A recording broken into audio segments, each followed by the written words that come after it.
Okay, welcome back. Please keep the microphones on because otherwise it echoes. You don't need to. Just keep them on. Yeah.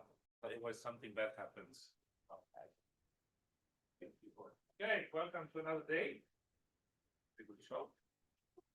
Okay, Carlos first. I'll give you a drink after 5 minutes and then we'll go to the next break. Okay. Great. Great to be back. This is joint work with David, who's sitting over there. Jae-hoon Jung, who's going on the market next year. You should take a look at him coming out of Duke. And Simon Mongi, my colleague in Minneapolis. And these are our views and not the views of the Fed. So what is this paper about? It's fundamentally going to be about who works where and how sensitive they are to pay. So it's going to be about sorting and monopsony power. So in the last several years, these two literatures, the sorting literature and the monopsony literature, have coalesced on two facts. The first fact, which holds in the United States and Brazil and Norway, is that high-wage workers are less sensitive to wages when choosing firms. So for a variety of shocks, this shows up, okay? In the sorting literature, in the semi-structural labor literature, high-wage workers or high-type workers, however you want to say it, tend to sort into high-wage or high-type firms, okay? So we're going to start with those two facts. When you take these two facts seriously and you put them together, you face this question as a firm when setting wages: who do I employ and how elastic are they? And that becomes the center of their wage setting decision. So what we're going to do with this paper is bring worker heterogeneity into our model of firm heterogeneity in concentrated markets. We're going to take our earlier work in which firms are large and granular and setting wages strategically, except we're going to allow them to hire heterogeneous workers. The backbone of this model will remain a discrete choice model. So think McFadden, workers are choosing which firm to work at. And then we're going to integrate on top of that, the new element is going to be McCurdy preferences. So CRA, utility over consumption, and an additive disutility of work. What this is going to do is imply now that markdowns and the degree of monopsony power is going to be shaped not just by the market share, but by who a firm hires, okay? So we're going to bring back these macro sources of heterogeneity we're used to in marginal utilities of consumption. We're going to estimate this model to match those two facts that these literatures have coalesced on. And then what we're going to do is ask how worker and firm traits shape markdowns and what this means for policy. We're going to focus on tax policy today. So we're going to ask three questions. The first question that we're going to ask is what drives markdowns? What we're going to find in our estimated model is about half of markdowns are endogenous or variable. So what do I mean by that? The markdowns depend on worker traits or firm traits. Why does this matter? I think this is obvious, but the variable channel is going to respond to policy like UBI or tax and transfer systems. Of the part that is endogenous, 3/4 of the variable markdowns are going to be driven by worker heterogeneity, okay? So differences in worker trait and compositions of workers across firms. If we compare the large versus small gap in labor supply elasticities, so we look at that size gradient, we're going to find that almost 90% of that size gradient is going to be driven by differences in who the firms hire. Why does this matter? this worker heterogeneity channel is going to be fundamental to our income tax policy exercise. The second question we ask is, what is the role of firms in wage setting for inequality? So that sorting literature I referenced on the first slide, in the variance decompositions that have come out of this literature in recent years, the role of firm premia is extremely small, okay? Relatively small to worker wage differences. We're going to argue is that's true precisely because these larger, more productive firms mark down their workers more, okay? And it's not the conclusion of that literature. You can't draw the conclusion that firms are unimportant for wage setting simply because the premia are small in those variance decompositions. Removing the endogenous markdowns itself is going to increase wage inequality by 22%, and it's going to increase cross-firm wage differentials by almost 20%. The third question we're going to ask, what are the implications for tax policy, in particular tax progressivity? So we're going to be working with a Benaboo, Heathcote, Storeside, and Violante tax function to make the units interpretable. I'm going to report this as the marginal tax rate at the 95th percentile of the income distribution. And moving from 30% marginal tax rate up to 50% marginal tax rate, so somewhere below the United States to somewhere a bit above Europe, worsens sortings and exacerbates markdowns, especially at the top. By distorting sorting and increasing markdowns at the top, labor productivity falls by 1.5 percentage points, which accounts for many of the gains in the quantitative literature alone. We then turn to the normative side and we ask, what does this mean for optimal tax progressivity? We find that these channels put downward pressure on tax progressivity and reduce the answer by about a third, okay? Kyle, All right, so can I ask you yeah. two clarifying questions so far? One is, aren't all markdowns endogenous? What do you mean with which part is the exogenous part of markdowns? Give me a few slides and we'll get to that, okay? Yeah, we will show you what it means, okay? So let's go into the model. So there's going to be a large number of markets indexed by M, okay? And what we're going to do in the quantitative work and in this version of the model that I'm going to show you that doesn't have assets or lump sum transfers, the markets are going to be identical, and in each one of those markets is an identical set of firms. Each of those firms is going to be indexed by J, okay? So there's going to be JM workers, JM firms in market M. Firms are going to have heterogeneous productivity levels, ZJM, and then workers are going to be indexed by I. There's going to be a measure of workers. We're going to set that in the background when we go quantitative to get the average number of workers per firms right in our model economy. What I'm going to show you in this slide is just to make things simple. Everything's going to be a well-defined distribution, and gamma bar is 1. A labor market Workers- is a bunch of workers who can't move from one place to another. Is that the idea? Can move from one place to another. What is a So, market? Perfect mobility. A market is going to define the boundaries of firm competition, not the boundaries of where a worker can or can't work. These are not islands. So Okay? firms cannot move. Yeah, firms cannot move, and it defines the boundaries of the strategic They're all interactions of the producing the same stuff. Yeah, that's our view. We're gonna have one final good right now. But you could extend this to settings where So there's no difference across markets in what's getting produced. Right. So workers are going to differ by their skills, EI. Okay, so you draw a skill from this distribution, gamma of E, and then you're going to draw a vector of taste shocks. Okay, so as a worker, I am going to draw for every firm in every market some taste shock zeta. And what we're going to do in the following slides, sometimes it's convenient to index things by E, which is equivalent to indexing by the worker identity. When we have assets in the model, this is not going to be true, but for convenience, we're going to go back and forth between these two indices. And then those taste shocks are going to be nested Gumbel. All right, so there's two parameters that are going to govern the dispersion of taste shocks within and across markets.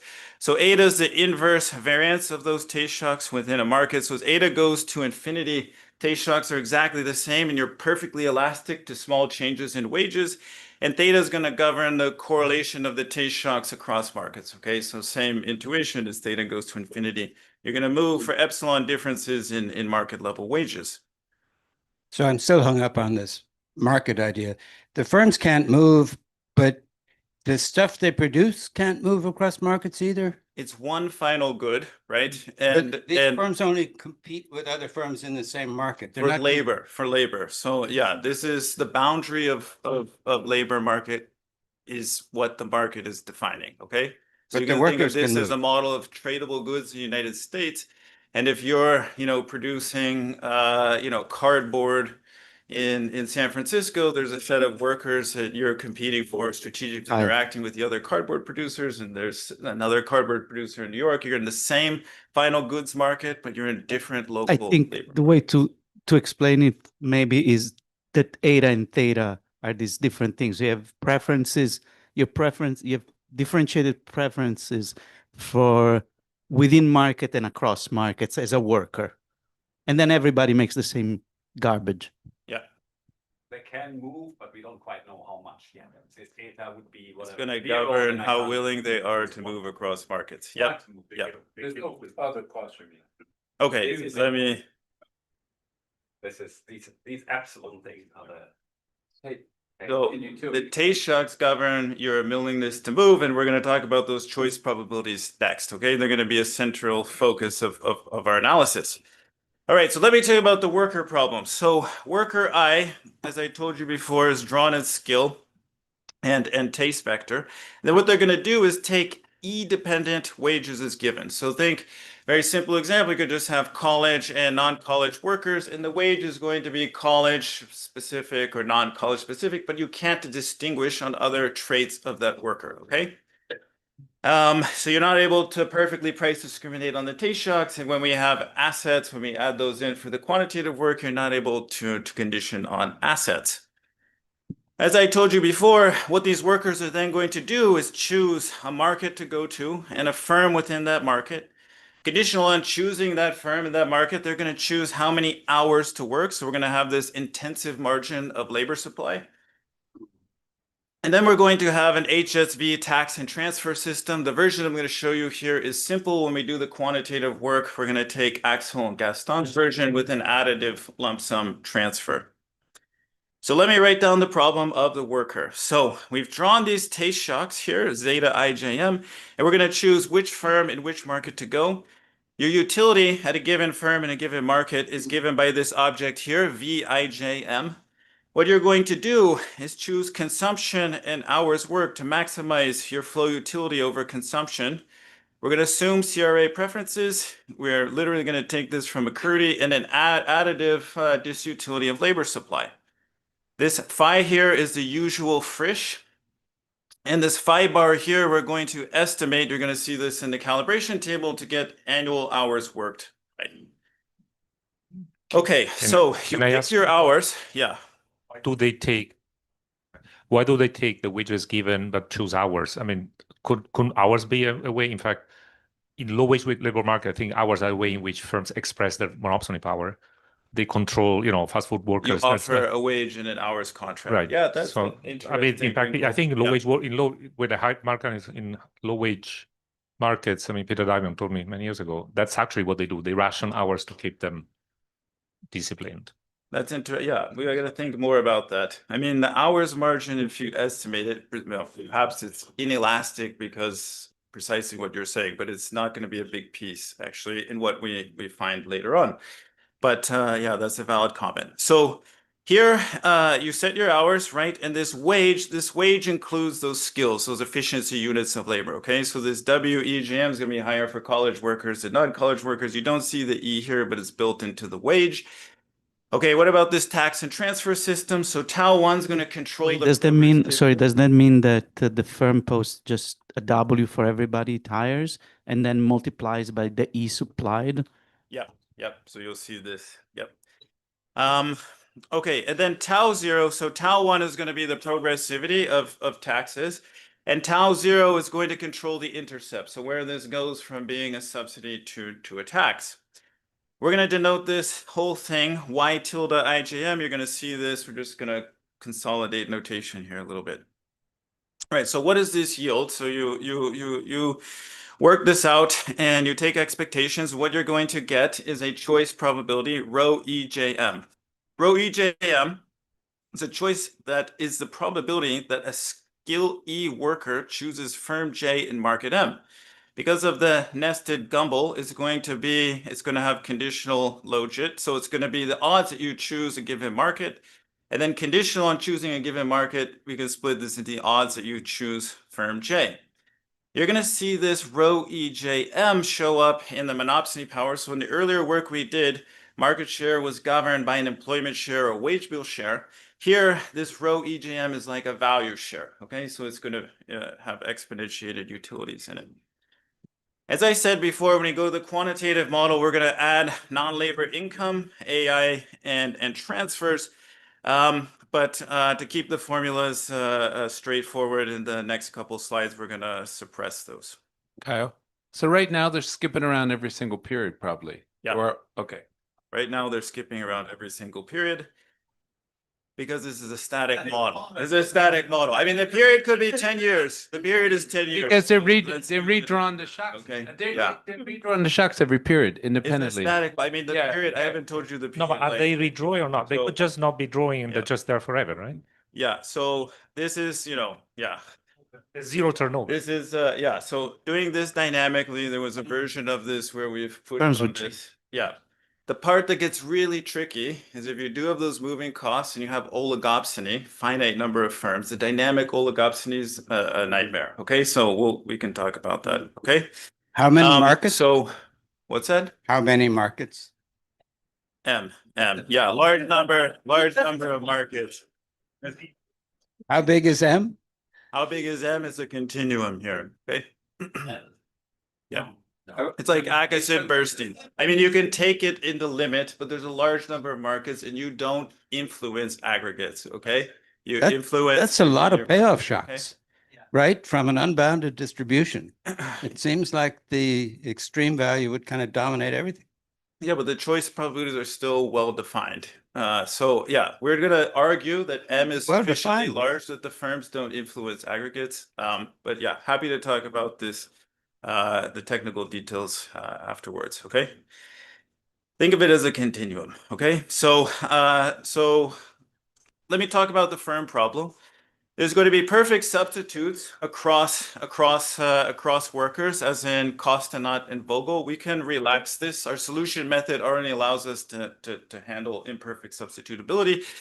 But what's going to govern sorting is that there's going to be a complementarity or potentially submodularity between worker and firm productivities. Okay, so the key object is going to be this A function, which tells you how much a type Z firm and a type E worker produce. I'm going to show you some functional forms and how we parameterize this. We're going to use shorthand AEJM going forward. And it's going to be the central object governing sorting. Okay. So workers are, as I said before, workers take these wages given. Okay, so firms are going to set wages by worker skill E. They're not able to observe these taste shocks. And what they're doing is setting this vector of wages, WEJM, to maximize their profit. So this AEJM is how much they produce, as I told you before, with a given type E worker. The wage is what they're setting. There's Bertrand competition, and they influence everything that I've highlighted in blue. So they understand that there's an upward sloping labor supply curve governed by NEJM, and then they integrate over all of the worker types.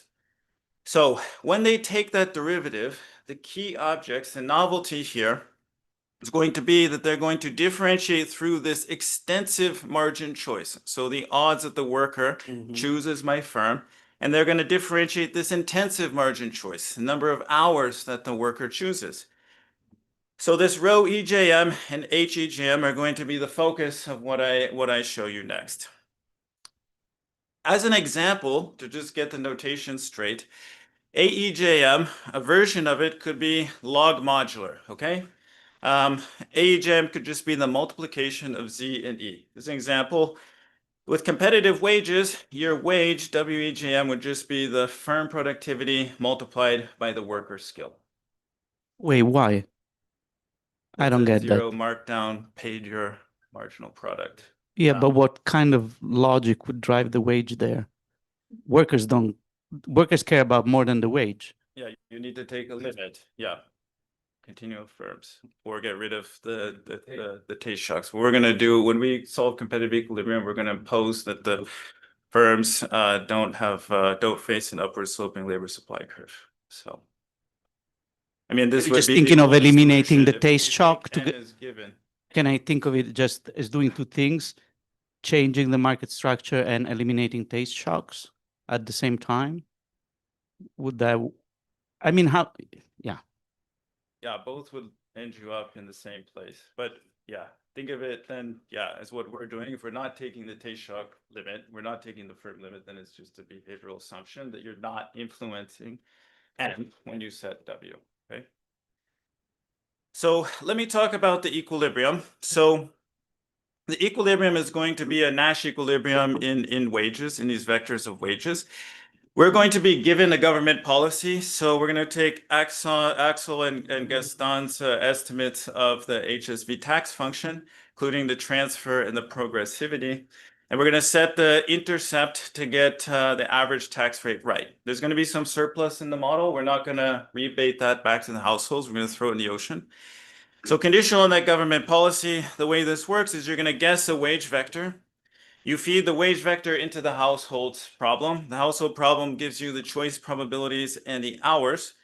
You then take that and you hand those functions to the firm. The firm solves for wages, and then we update, okay? Just check how I'm doing on time. All right. Okay. All right. So wages are, so what I'm going to do here is differentiate through W. Yeah. So the households pick their hours conditional on the wage, so they are on their labor supply curve at the intensive margin rather than an. Okay, I think it's a fit. Yes. Yep. Yep. Given W, they set H. I Okay. So what I'm going to do is. sorry. I guess if you had like a non-linear, like you have a two-piece schedule where you set an hourly wage and some participation fee, then the firm would be a monopsonist on both sides, I guess.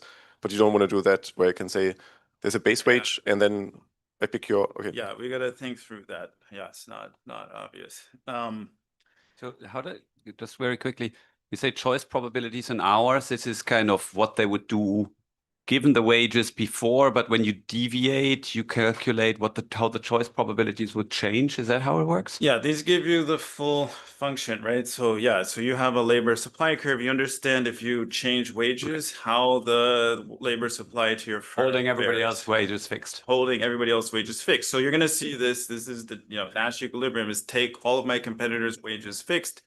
You're going to see this in the notation here. So right, so when we differentiate through, we're going to hold WE minus JM fixed, so holding competitors' wages fixed. We take this derivative and you get your usual markdown formula. So this will pop out of any of these static Bertrand models that look like this. But what the difference is that when we differentiate through this N, we're going to take care of the extensive margin, the hours margin, okay? So what is the wage? The wage is a markdown of the marginal product. This epsilon is your usual labor supply elasticity to the firm. And then that is, as I said before, D log N, D log W, holding competitor wages fixed.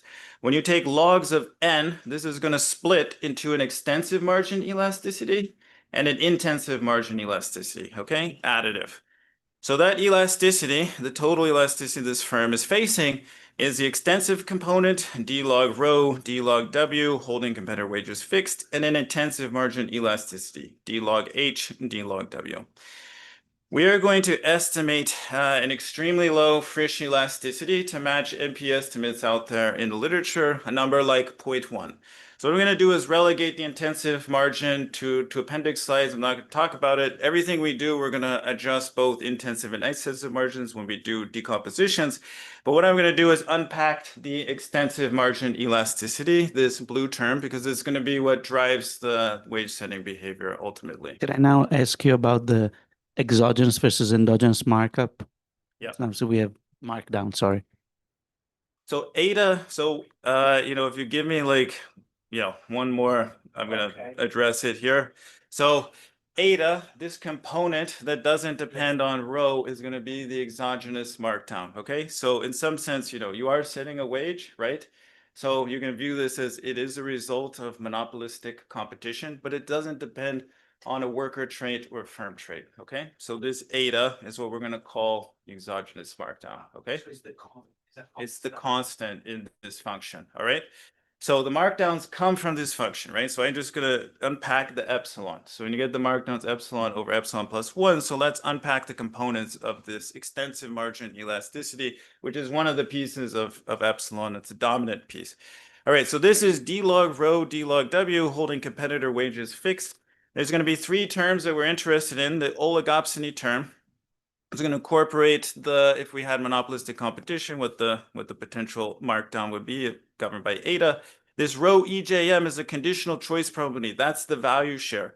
If your value share is 1 and you dominate the market, what you're worried about is your ability to draw workers in across markets, okay? Theta in general will be less than eta. We're going to estimate it to be significantly less than eta as in the prior literature. There's going to be a wealth term here, and this is the new aspect, okay? So U prime of C times Y.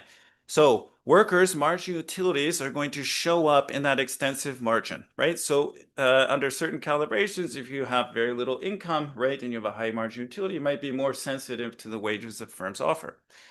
And then the last bit is this progressive taxation. So the progressive taxation shows up in here because firms offer gross wages. So they say, I want to attract some workers. I'm going to offer $10 more. If progressivity is extreme, perhaps the worker sees that only as a $1 increase in the wage and they're unresponsive. They're less responsive to that gross wage change simply because taxes are more progressive. Okay, so tax progressivity shows up directly in the elasticity. So your model is going to be, it's really hard to solve because the CJM is also an equilibrium outcome. So you cannot quite draw labor supply curves until you've conjectured a W vector. Yeah, I mean, it's not that hard to solve when it's static. If you go to the Boolean version, yeah, then you have to think carefully. And even about right? adding that But- element, you know that like there is no issue of, you didn't find multiple equilibria, Right. things like that. Yeah, so I mean, at least numerically, yeah. So yeah, no multiple equilibria, and we started from really bad guesses early on. Okay, so let me tell you about the preferences. So okay, so when eta goes down, right? So when the inverse disperse, so eta is the inverse dispersion. So as I make the preferences more dispersed, so I make you like a particular firm more, these workers become less elastic. This rho, EJM, and theta again work in the same way. So as your value share goes up or theta goes down, these workers become less elastic. And then richer workers. So take the CRA preferences we have for any sigma above 0, this margin utility for richer workers is going to decline, okay, which will make them less elastic. But this is an elasticity. You get this extra term, this y tilde term, which we think of as value at stake. And more is at stake when you're a richer worker and potentially makes you more elastic. And then this last term, as I said before, was progressivity. Again, if some of the offer is taxed away, what this is going to look like from the firm's perspective is a much lower labor supply elasticity. So there's two properties that I need to highlight when we go to estimate this model. So consider sigma greater than 1 and just multiply out under CRA preferences the U prime of C. And under this model without asset, C is just Y tilde. So Y tilde to the minus sigma times Y tilde. What's going to happen is when sigma is greater than 1, high skill workers, so as they earn more, are going to become less elastic. And that's what we like in the data. That's what we see in the data. That's what we want to match. The flip side of that is that low skill workers are more elastic. They're very sensitive to wages. They're not necessarily going to follow their tastes. And what that does is it can generate negative sorting if you don't have complementarities in the model. That's inconsistent with the data without complementarities to bring that back in line. Yeah. I got lost on one thing. Go to point 4 and the first little sub bullet. Yeah. So you have high earning, more at the- stake, more elastic. Yeah. Then you say right under the first bullet, high skill workers, less elastic, consistent with the data. Just Well, go you through that for a multiply- minute. Yeah, so I'm just explain it. multiplying the two. Okay, so I'm multiplying U prime times Y. The U prime is gonna be y to the minus sigma, and then I'm multiplying it with y, and I get this object here. So it depends on the value of sigma, Pat. So if sigma is less than 1, you get the opposite, okay? Sorry, so more at stake means it's an income effect on labor supply on the extensive margin. That's Yeah, what it is. you know, we shouldn't split these, just this. Not just to understand. this- So this it's is the whole level is there because you're choosing whether to be there or not.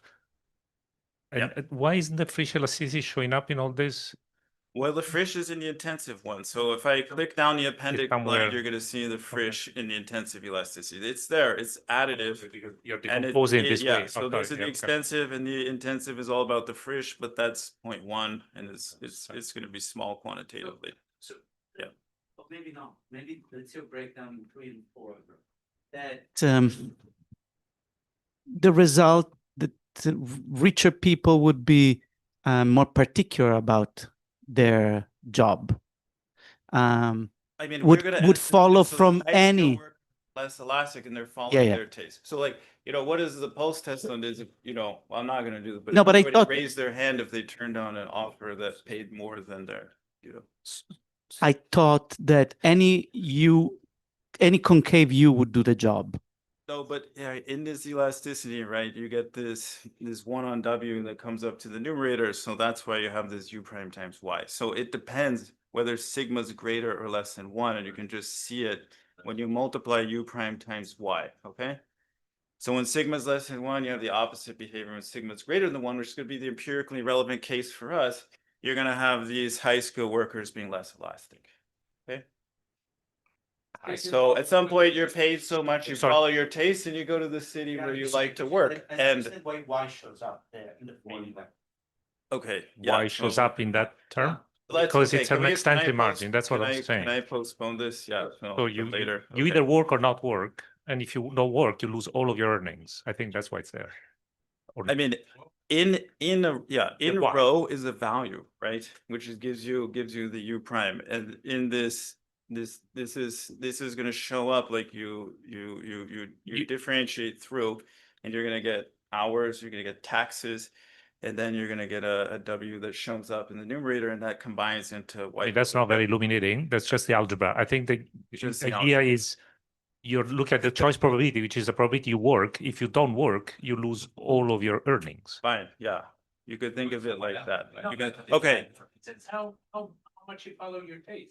I'm worried about the composite, okay, and that's gonna govern how much. So you usually fill that your doesn't base. show up. So yeah, so let's talk about the composite, okay? So I just want to take stock, that's it on the model for now. So minor modifications to the neoclassical labor supply framework, discrete choice over a finite number of employers. We're going to introduce monopsony power so that firms internalize that extensive and intensive elasticity. And what this does is it brings macro heterogeneity in the marginal utility of consumption back into the theory of sorting and oligopsony. Yeah.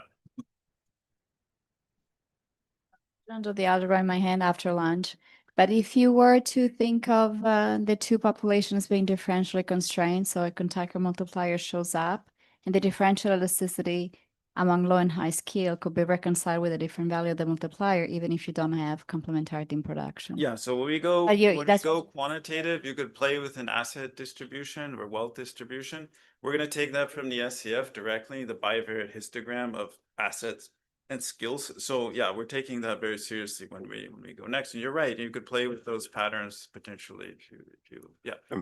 Is there a sense to understand how that satiation on the market goods kind of, I can't offset that with some endogenous amenity choice on the firm side, because here the amenities are exogenous, they are fixed.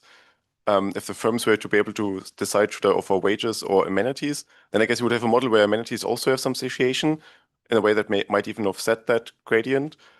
The second question is, I guess this is not a balanced growth model. So if I took this seriously, I guess I would have said, well, now people should really, really care about tastes. In the cross-section, intuition is beautiful, but Yeah, let me think about that. I mean, on the investment in the amenities, it's just really like the satiation in market goods. I don't have a good answer for that. If the higher type firms invest more or less, they already get to mark down the workers more simply through their margin utilities differing. I'd have to think about that, Ben. Okay. Okay, so let me go quantitative here. So I'm going to give you a high level of overview of the calibration. I'm going to go through the important details. Some of it I have to put in the appendix because we're short on time. So there's 3 facts that are going to yield identification here. So fix a firm type. What we see in the data is that the labor supply of high earnings workers is less elastic. And here I'm citing Siegmiller and Bills, and you could also cite Volpa here for Norway. The second fact is that high productivity workers or high wage workers sort into high productivity firms. And here I'm citing BLM, Borbich, Kovasheimer, and KSS, among others who've studied this in the room. And then the last one here is that conditional on a worker type, labor supply elasticities to high productivity or high wage firms are less elastic. Okay, so this is what Brian finds in US data. And the one where there would be some debate about this with the Norwegians. Sorry, the fact is about intensive or extensive margin? That's So very this is a three. right. This is a composite. Three. This is a composite. In the data, there's no way for them to distinguish those two. They don't have hours. So this is So a it's just composite. expensive, Yep. essentially. And what we're going to do is simulate Siegmiller's natural experiment, apples to apples, and estimate it from that. So let me tell you about the first fact and what this tells us. So fixing a firm type, the labor supply elasticity of the high earnings workers is smaller. So what this tells us is that we need sigma much greater than 1. We need these wealth effects to dominate. We need U prime of C times C to fall in C. But what this does is it inverts the sorting. Okay, so the low skill workers don't follow their taste. They care a lot about the extra dollar and potentially chase high Z jobs if you don't have complementarities. So this is what we're going to infer from the data, significant complementarities. We're actually going to model comparative advantage. This is going to restore the positive sorting. Now, with complementarities, those complementarities set the rest of the difference across firms is going to be attributed to size-based market power, okay? So there's going to be composition across these large and small firms of the workers they face, and that's actually going to do a lot for us. So the really high productivity firms are going to have these richer, less elastic workers. It's already going to give us a lot of the firm size gradient, so there's just going to be a little bit left over for oligopsony.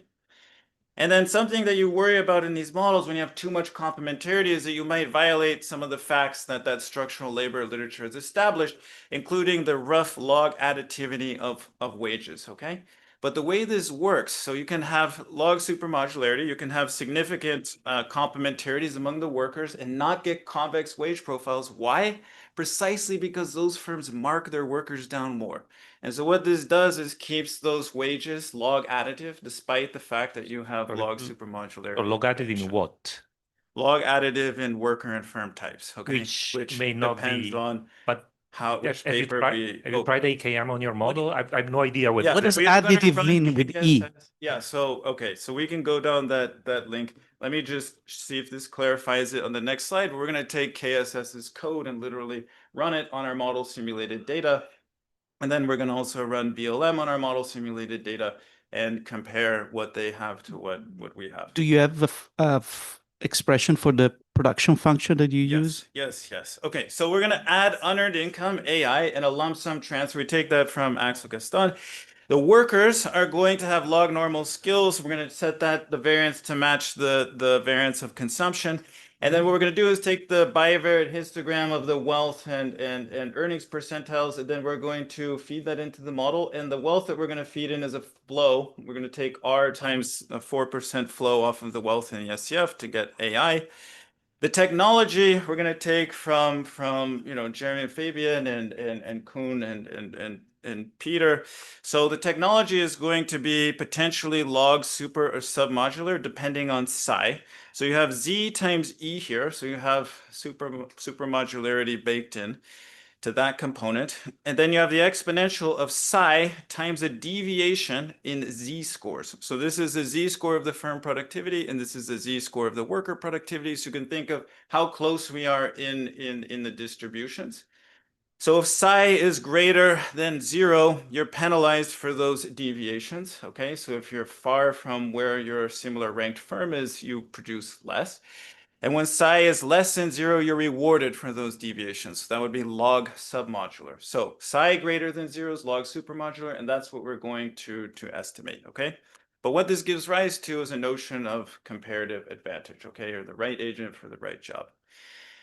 So what about the firm productivity tail and this complementarity parameter? We're going to be very specific about what we mean about these wage decompositions. We're going to simulate this model, and then we're going to estimate the Pareto tail and the complementarity parameter using KSS's exact MATLAB code run on our simulated data. We're going to target the variance of firm fixed effects and the covariance of worker and firm fixed effects shares. The last bit are the markdowns. So eta, theta, and sigma are going to match those facts that I told you about earlier in the slide. So eta, that constant, okay, Guido, that constant is going to give us the level of markdowns, or level of the average labor supply elasticity. Theta, as I said before, is going to pick up the rest that's cross-firm. And then the cross-worker bit comes from the risk aversion, okay? Lastly, the Frisch phi, we're going to simulate the Golosov et al. Lottery winnings paper. We're going to give them some more non-labor income and measure their marginal propensities to earn, and we're going to pin down phi that way. Sorry, to simulate the data DRAM, you need turnover. So you need to redraw the shock, I suppose. Yeah. So but now, then maybe to get a bit closer to more structural models, you may want to at least match the flows by income rather than draw everybody, and that may change the estimated. Yeah, fair enough. I think it would be nice actually, because you'd say, look, I have a reduced form where you're actually getting the flows right, as well as, and then I agree. I got 10 minutes left and I'm not in the results, so give me a little bit. So all right, so within market yeah, I can defer questions until minus time. So within okay.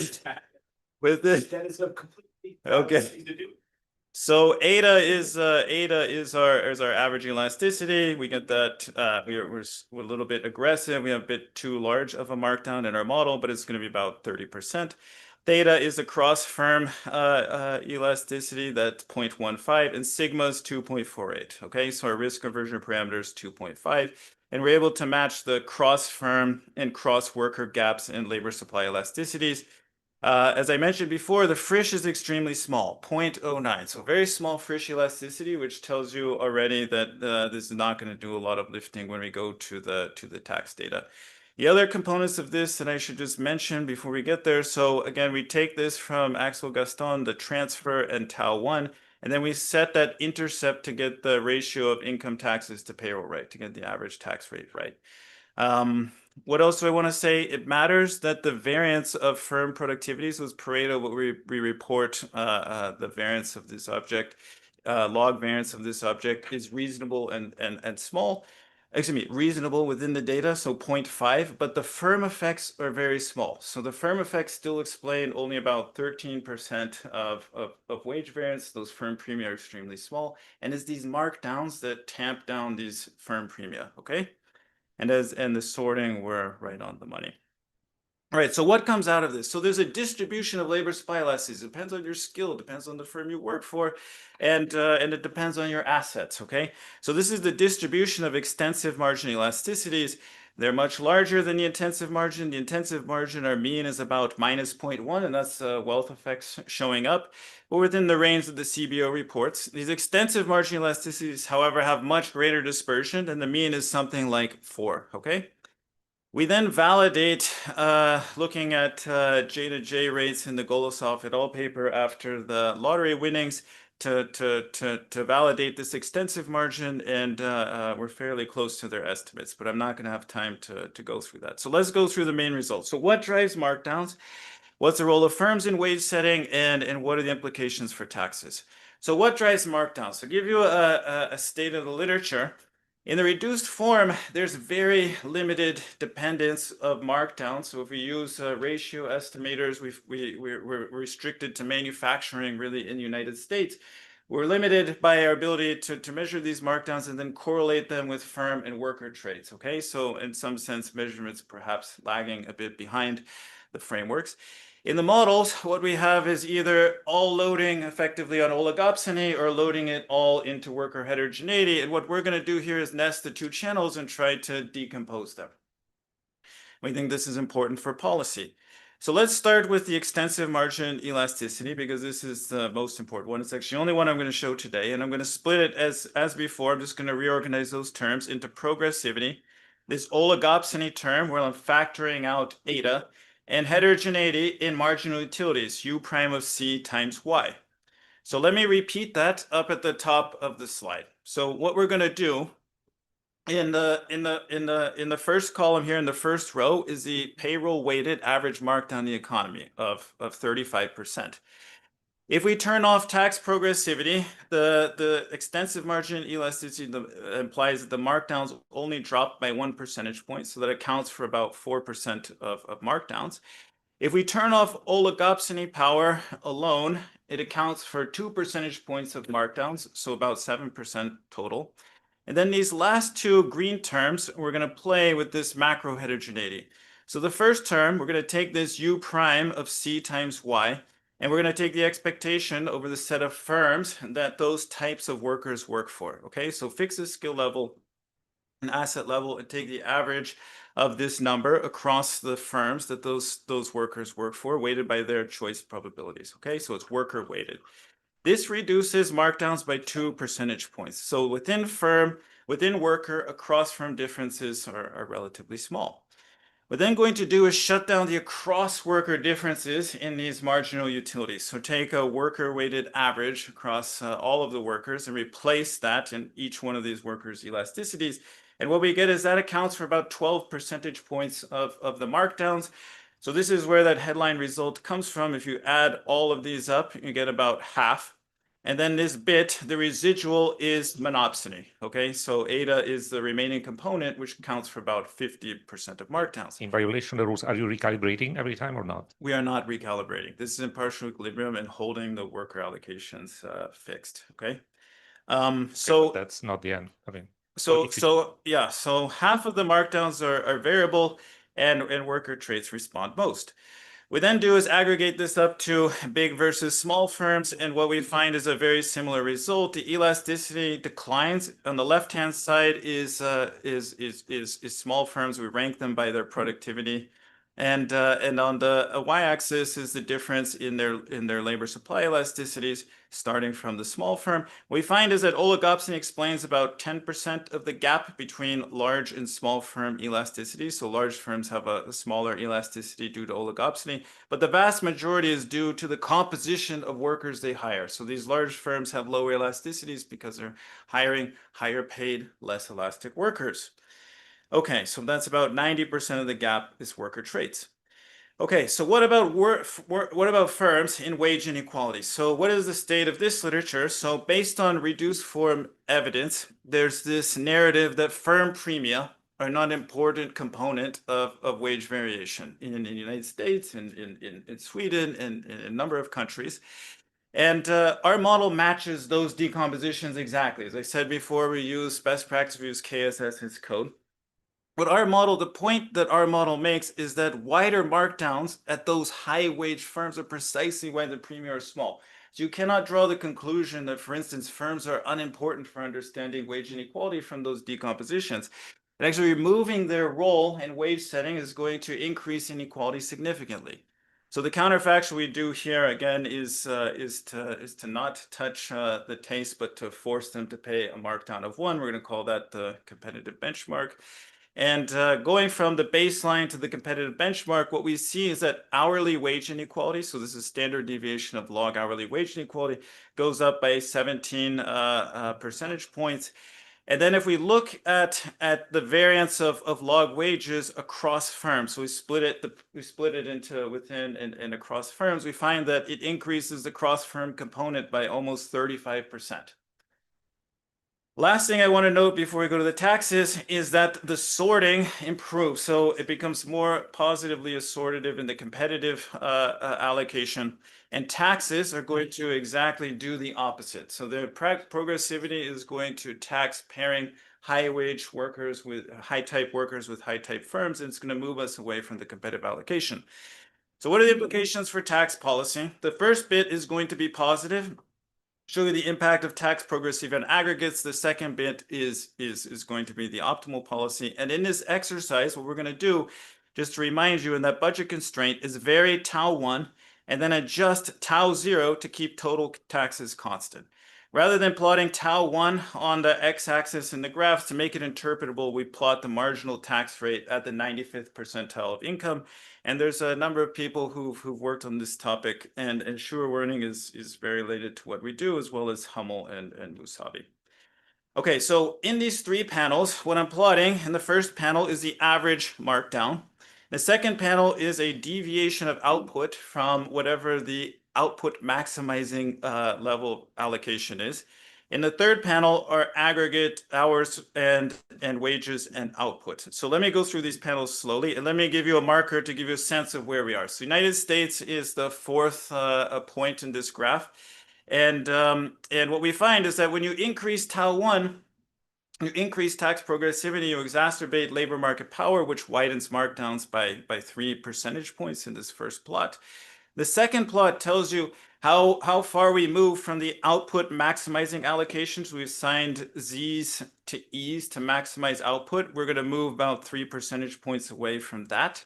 And lastly, what we're going to do is reduce hours as we increase markdowns. This is a reduction in demand for labor, and output deteriorates, particularly so because of the deterioration in sorting. Okay, so productivity, which is not pictured here, falls by 1.5%. Okay, so maybe I get one more minute this time because we started late. So in the applied literature, the elasticity. Okay, well. All right, in the applied literature, they focus on the elasticity of taxable income. That number is typically between 0.12 and 0.4, but if you just use hours alone, you typically can't get anywhere near those numbers. What we find is that if you go from hours alone, right, you're going to get an elasticity of taxable income about 0.07. When you integrate full equilibrium in our model with the extensive margin, sorting is going to effectively triple the ETI, and then we add markdowns, it gets you all the way to the empirically relevant range. And then the last thing I want to say is that this puts a downward pressure on tax progressivity by about 30%. Yes.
Hello, it was a short break.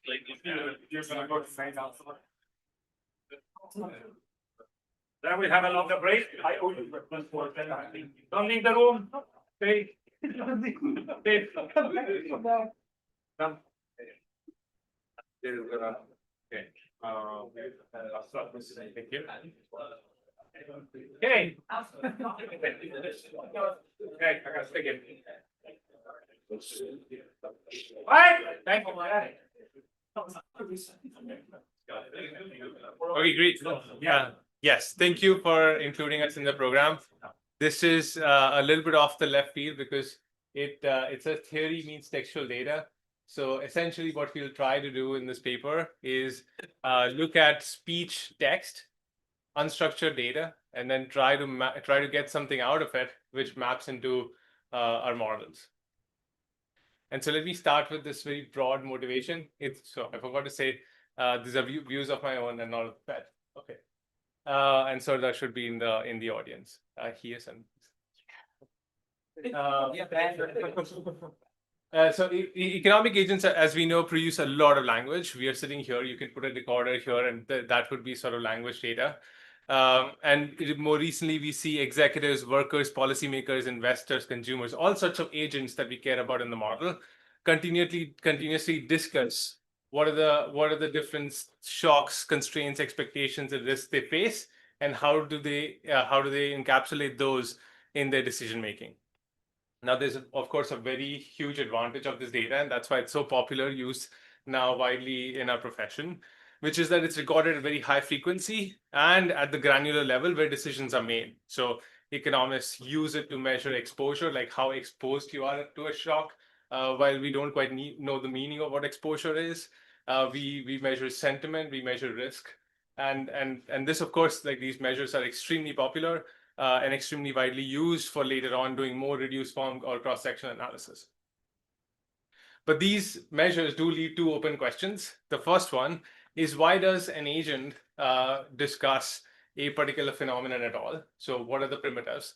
What are the primitives that we can infer from these discussions? The second is, how does the intensity of a discussion, so if I discuss a particular phenomenon more versus less, how does that map to a structural object that we care about in the model? Okay. Now, in this paper, we'll start out with the ambitious task of solving these two problems with speech data. And we'll develop a method to recover marginal costs from a combination of executive discussions and accounting data. So those are the two types of data sets we'll use.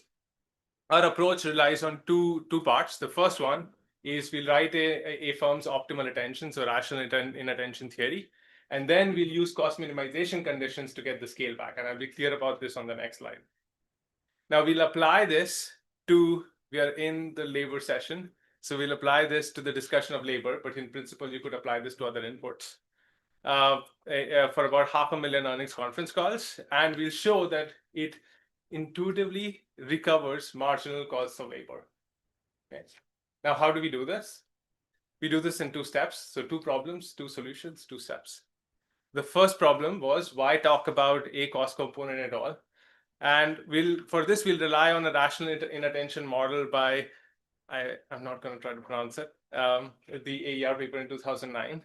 And a firm sets prices and inputs under uncertainty about several cost components. So imagine you're producing with materials and labor. That's the model that firm level model that we'll take. And there are several components, for example, to hiring labor. You might offer them 401ks, you might train them, you might provide them certain amenities. So those are the different cost components that you could face. Now, we'll show that under this theory, what is optimal attention? The optimal attention for us will be the information that you acquire, and the information that the firm acquires will be proportional to changes in marginal cost, the uncertainty about that component, the sensitivity about the product, the sensitivity of the production function to inputs, and information processing costs. So intuitively, if that component is $5 per unit versus $50, you'll pay more attention to it. If you have a large sourcing, if you're sourcing that component to a large scale, you'll acquire more information for it. If just one slight change in the component changes your output by quite a bit. You'll pay more attention to it. And then, of course, if you have a very small information processing cost, then you'll just acquire more information for it. So that's the first layer. Like, why do firms, for example, talk about labor? It's these four components which we can think about from the lens of our model. Okay. Now, how do we map speech to these components? There comes the second layer, which is the cost minimization layer. We'll assume a functional form through which speech maps to attention in our model. And then combined with cost minimization and accounting data, what do I mean by that? You have one input which you can observe perfectly, so that it doesn't have any subtle components in it. You can project the share of those, the share of revenue that is there, that the cost of those inputs have, and then back out what should the mapping between information and speech be. Once you have the mapping between information and speech and information and these components, you can map, what will give you is a mapping between the marginal cost of labor in particular and speech. So that's where we're going. Now together, these yield a firm level estimate to changes in marginal cost of labor. And now on the next slide, I'm going to show you what do we do with it. Can I just ask a clarifying question? Every time you use the marginal cost, should I put real or nominal in front of it, or it doesn't matter? For now, it will be nominal. Nominal. Okay. I was just wondering if you validate your measure of marginal cost in some way, because it seems like kind of matching what you're doing. So. Next slide. Yeah. Just show what you do. I think I think it's getting a bit too long. Okay, sorry. So why labor? I mean, we don't need to sort of address labor here. And this point I've already made, that there can be several points, several perspectives, several different cost components of labor. What we finally find is that, well, if you do have our marginal cost of labor, the changes in marginal cost of labor, we find that there is about these pass through to producer prices and the industry level. So we have PPI at the industry level with industry and year fixed effects. We'll also have an instrument if you're worried about strategic concerns, etc. We also show that if you now try to predict aggregate inflation, we'll do a standard Phillips curve regression with even after controlling for current inflation. So trying to beat AR1, it outperforms all the slack variables that we have. And finally, we trace firms' capital output ratios, and we show that over the long run, so in 4 to 5 years, the way firms respond to these changes in marginal cost of labor is by increasing capital output ratios, so capital deepening. Okay, and of course, it correlates with tightness, EE flows, etc., but those are the ones which we'll try to beat when we go times this. Yeah. But I don't want to ask anticipatory, but I was expecting another bullet point that kind of says, and we will show that the correlation doesn't go the other way. From producer prices to wages, producer prices actually aggregate to the aggregate inflation rate, and prices are correlated with some other things.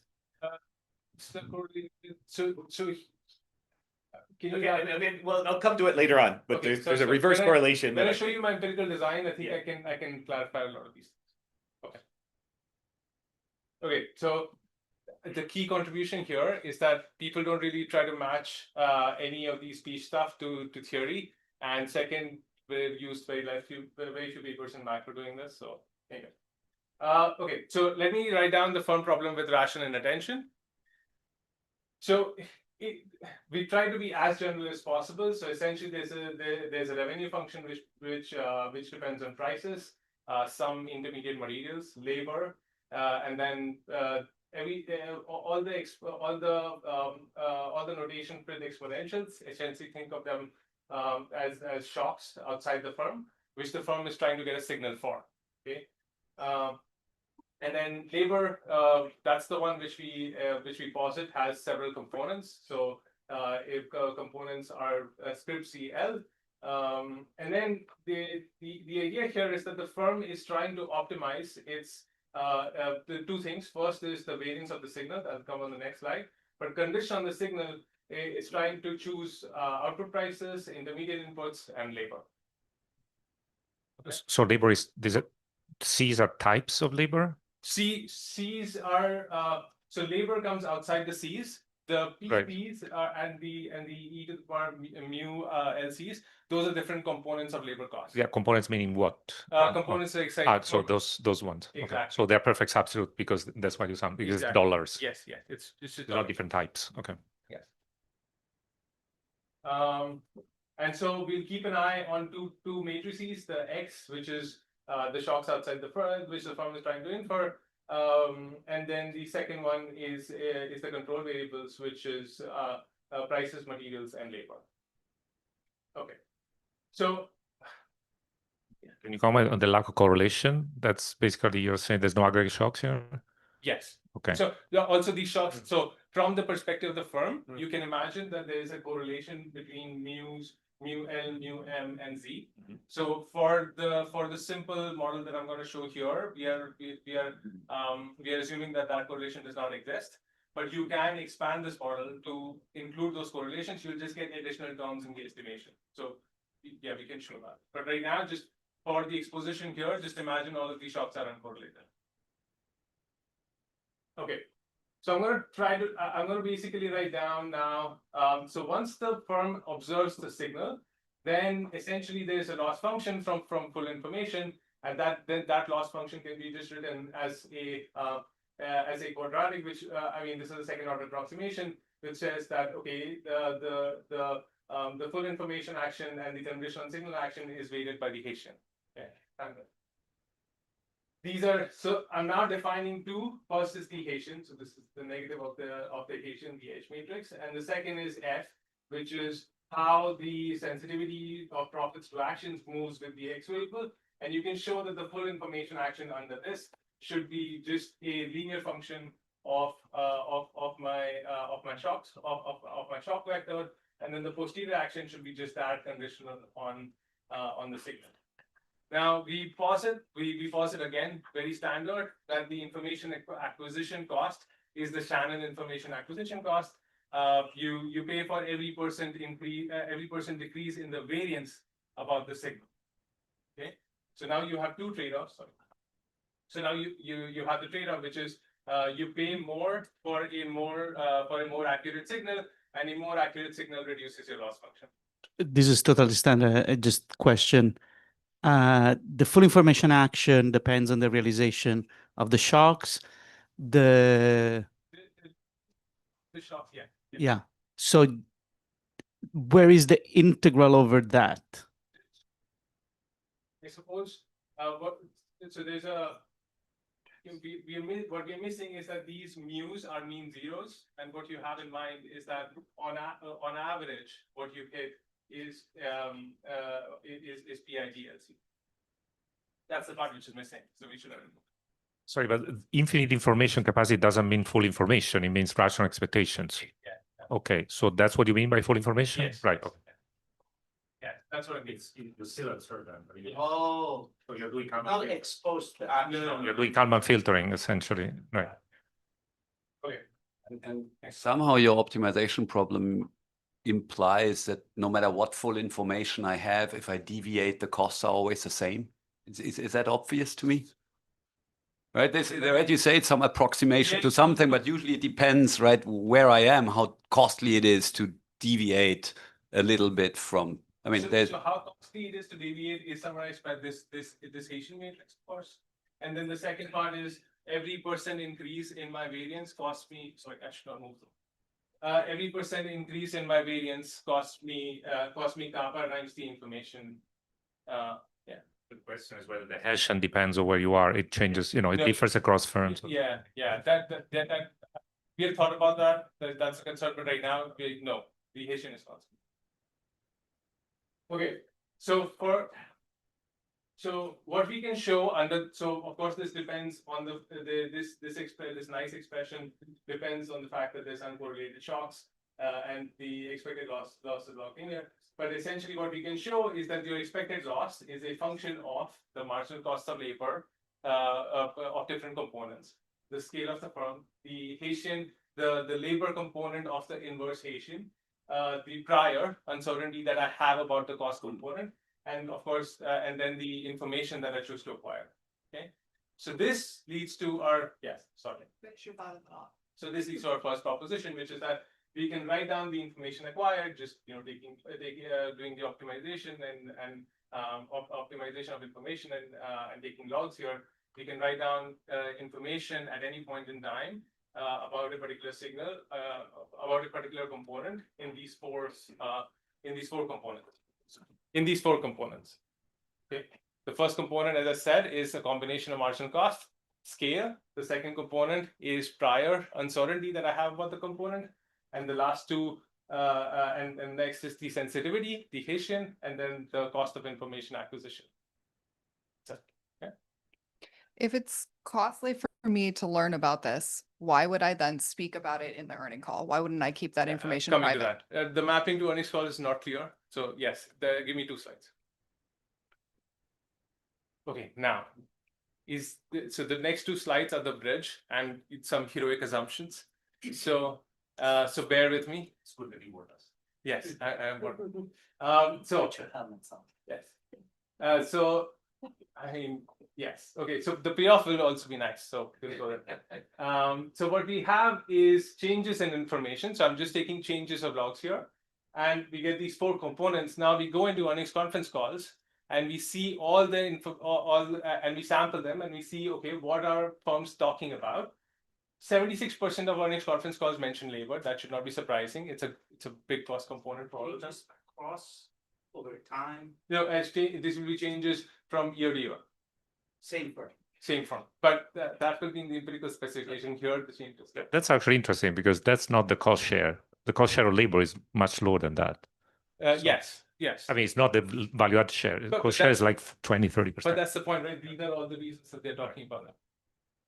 Okay, so first is that 58%, and of course, this is, like our sampling and our reading, 58% of the conversations that they're having in earnings conference calls are falling into these 4 buckets. And then I'm going to run through the examples before taking the question. So for example, the first one is this is how we interpret it. So of course, there is the gap. So how we are reading it and then how we are interpreting this in the 4 topics is a gap, but that's our reading and interpretation. So the first one is labor market continues to be on the path to recovery, wages are rising. So we see wages are rising, we put it in the P bucket, one of the components is wages, that's where it goes. Okay. Second, we've seen a deceleration of new residential projects due to uncertainty about several things, but one of them is labor cost. So then that goes into the uncertainty about labor cost component. Okay. The next one is about headcount. So it's about the scale of the firm, goes into the labor scale component. And the last one is about efficiencies. So that goes into the Hessian component. Now, how do they map exactly? I'm going to make 2 assumptions on that on the next slide. Yeah, but I just want to go back to the original. Does it matter to you if that first line was nominal wages are rising and real wages are falling? No. So it'd be okay if real wages were falling, they mean. It's very rare that they talk about real versus nominal. I know, but I'm trying to say your model was all about the marginal cost, but really what you meant in your model was the real marginal cost. That's what's going to pass on to pricing. And so you're measuring nominal. I just wanted to see, is there some tension between what your model wants you to get at, which is the real marginal cost, and then how do we think about they're speaking in nominals, but you care about real? I completely agree. I guess the one the base how we're going to handle it is later on. I'll take time fixed effects whenever I talk about pass through. So that's one way to handle it. But the second, when I show you that how do these marginal cost series map to inflation, even the levels will match. Okay, but again, then I'll go back to the causation going the other way kind of question. Okay, but what Giuseppe asked already. But if I were to think about a standard Bayesian learning model where I have a filtration is the information I acquire, I have some uncertainty about the relevant state of the world. It strikes me this is a case in which there's only not just an opportunity cost to acquiring information as in the standard models, but a monetary cost too, right? We have to gather information. Yes. Why the rational inattention is I would have a decomposition I was going through certain parametric cases, you would have a similar decomposition. What about it, that rational attention? I guess we need to think more about how do we think about the kappas. The kappas is essentially, my impression of what you're asking about is the kappas. So are the kappas changing over time, or are the kappas like getting, increasing with inflation or something like that? That's what you might have in mind. But the kappas right now, when we take the differences, we assume that the kappa, the information acquiring cost, stays the same.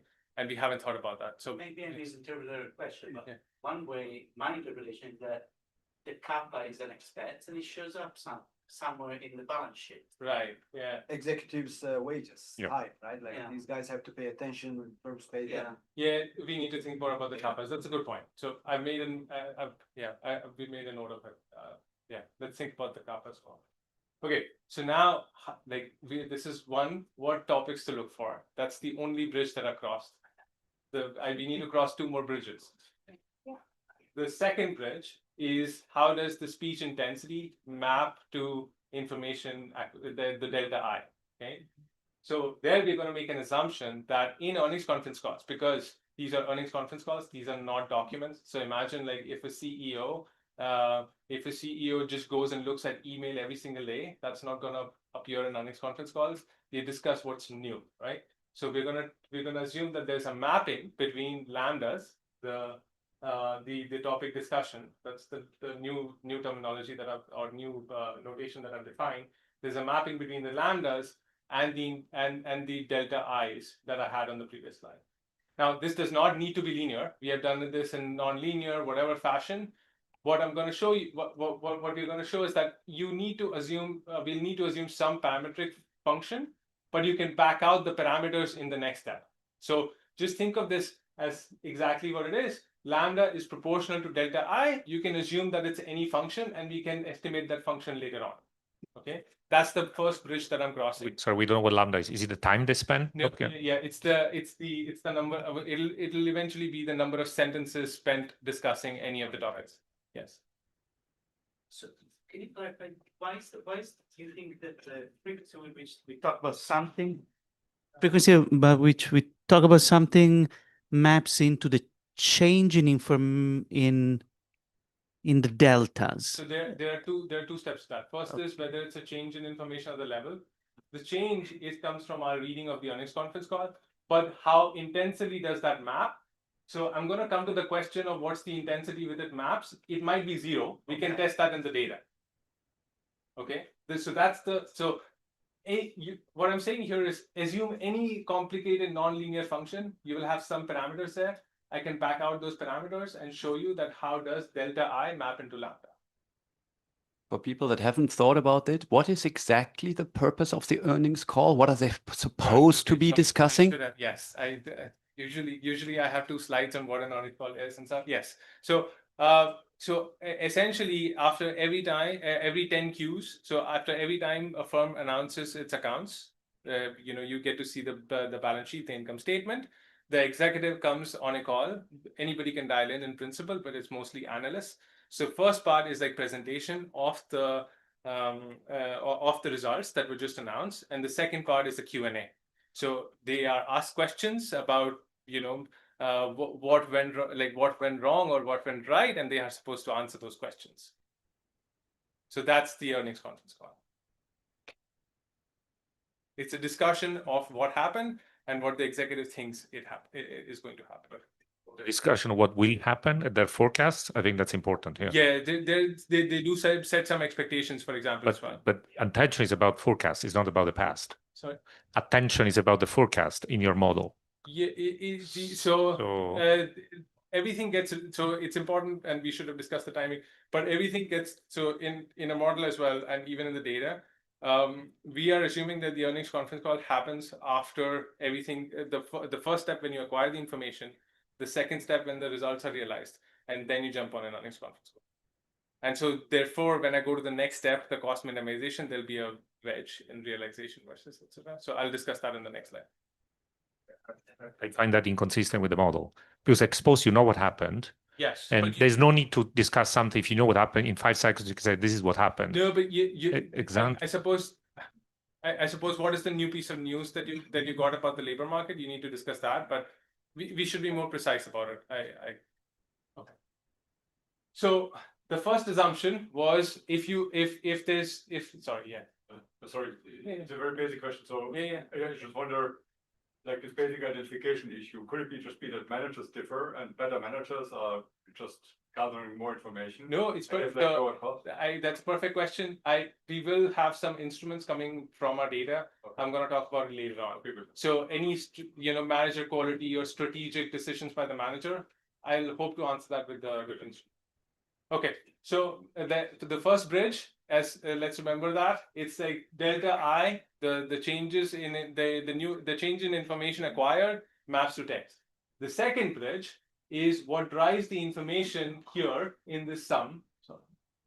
In this sum, what drives the information, the share of delta P to I, for example, is proportional to how much they discuss about a certain topic. So that's the second bridge which you need to cross. Again, I can make these functions like nonlinear, but these are the two functions which we will need to assume for our estimation. And these can be functions. So in the end, what we get is a linear map because of these two functions between delta log P and the intensity of text. And therefore, delta log sigma and the intensity of text about risk. Okay, that's the output of this. Now, the key question is, how big is theta 1 and how big is gamma 1?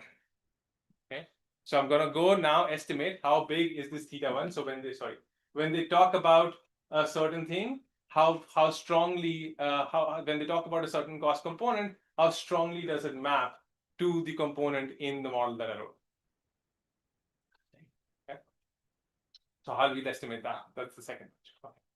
So using cost minimization, this is like a standard condition, which is that the share of two inputs will be equal to the output elasticity ratio multiplied with the rational attention wedge, and we can show in the model like what this wedge is.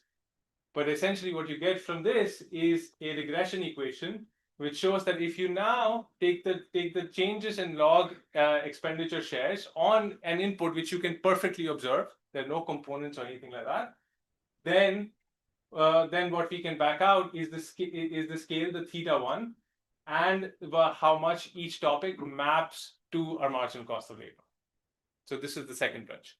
So the marginal cost of labor is what is also the wage that the workers are getting?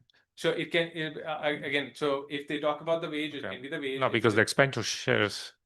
That's just the, so marginal cost of labor has now, again, all the components. Right, in the data, that's wages, right? Yes. So now the marginal cost of labor is it just wages or is it also something else? No, I don't think about turnover costs. So the marginal cost of labor in a dynamic model is, it includes saved turnover costs, which don't show up in the accounting data.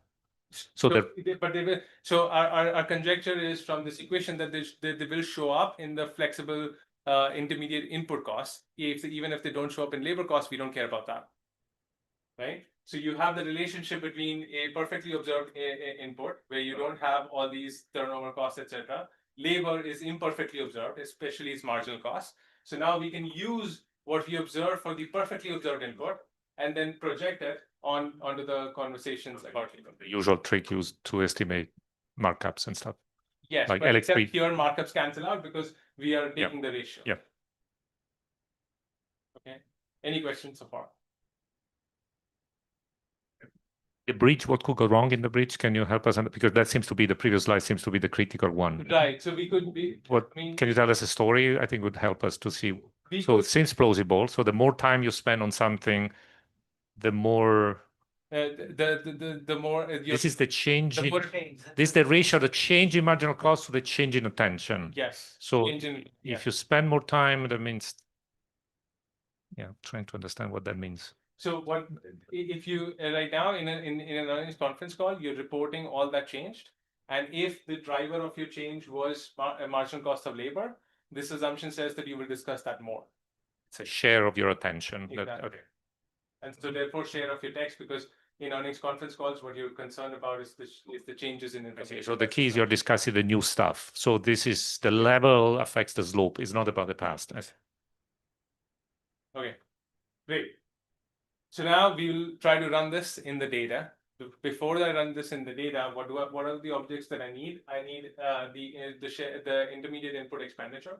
Sure. I need all the topics, and then I need as controls. Just to remind you, I need as controls all the topics discussed in the context of risk, the H and the delta L. So I need all of those two things, or all of those things to estimate the marginal cost.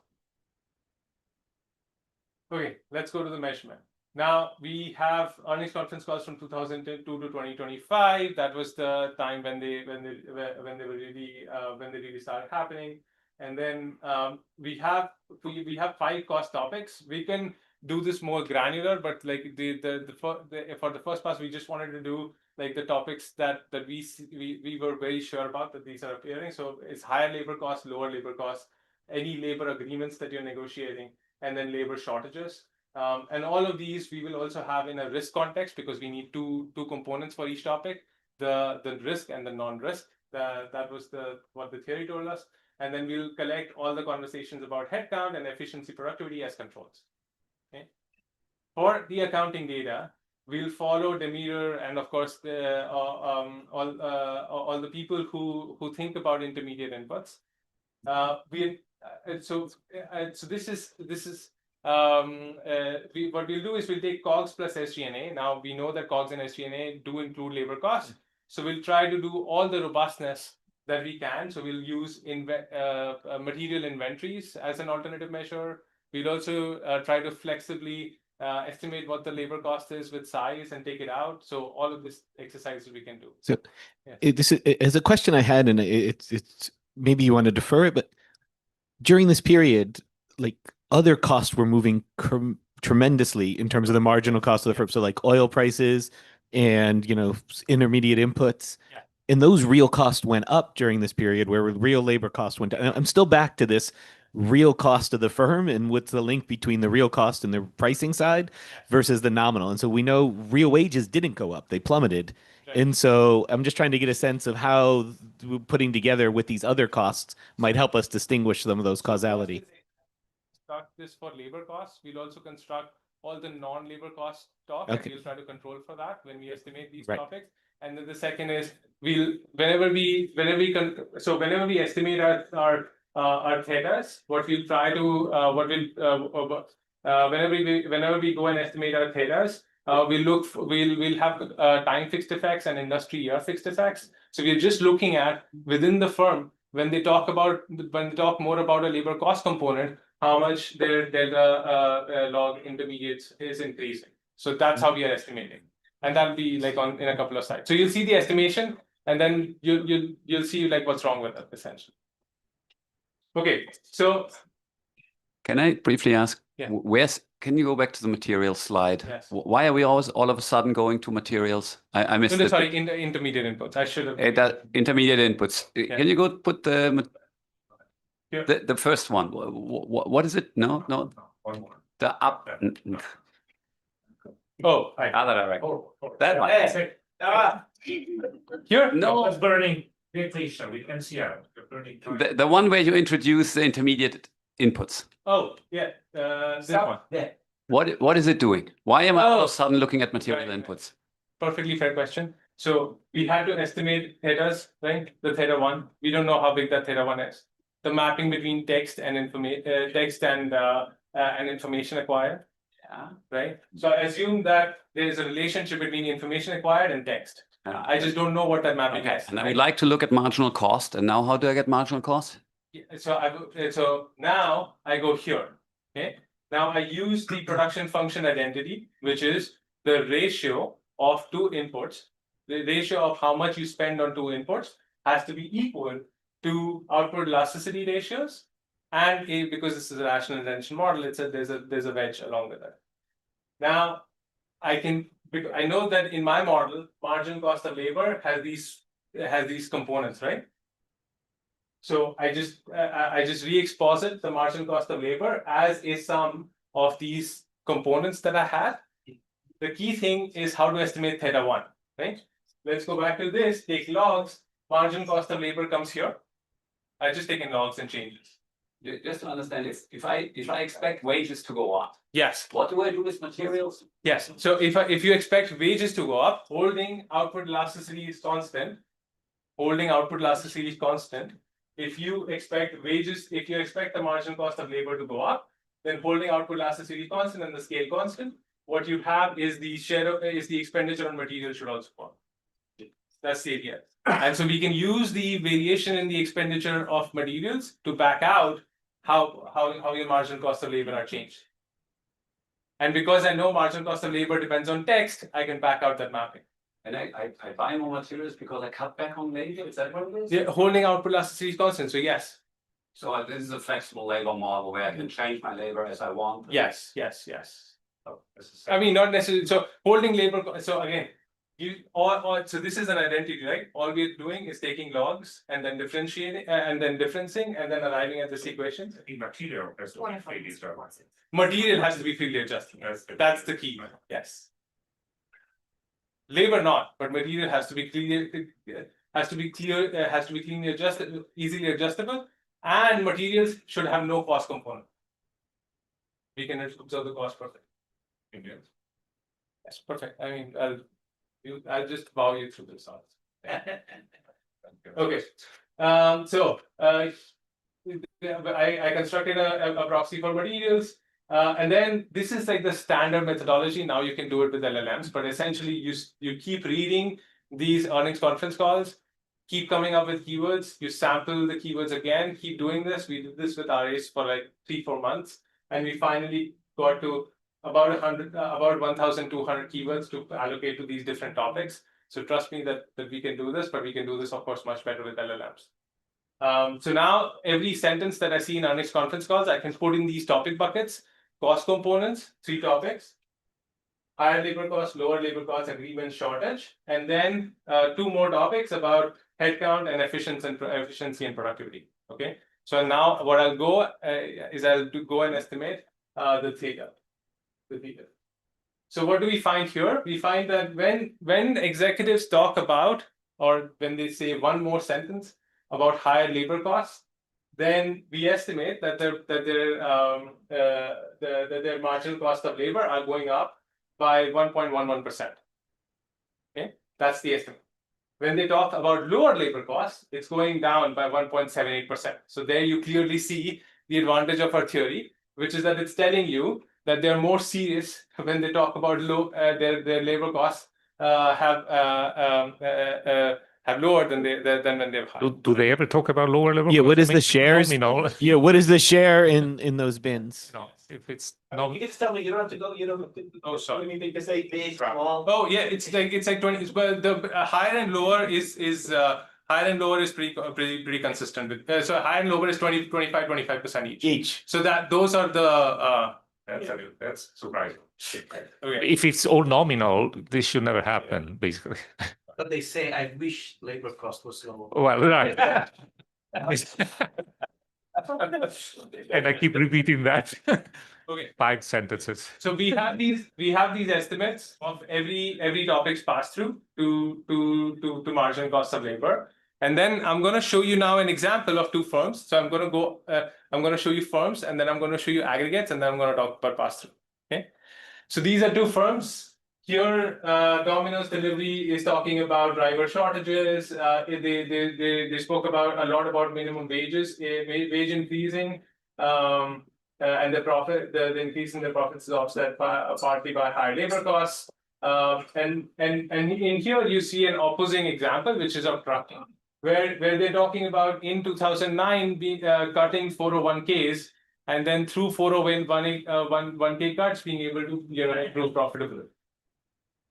They're also this is also increasing in a trend over time, whereas this has more cyclical nature. But your period is 22 to 25 or 2002? 2002 to. Oh, okay. So there's a very long period. Yes. I got confused.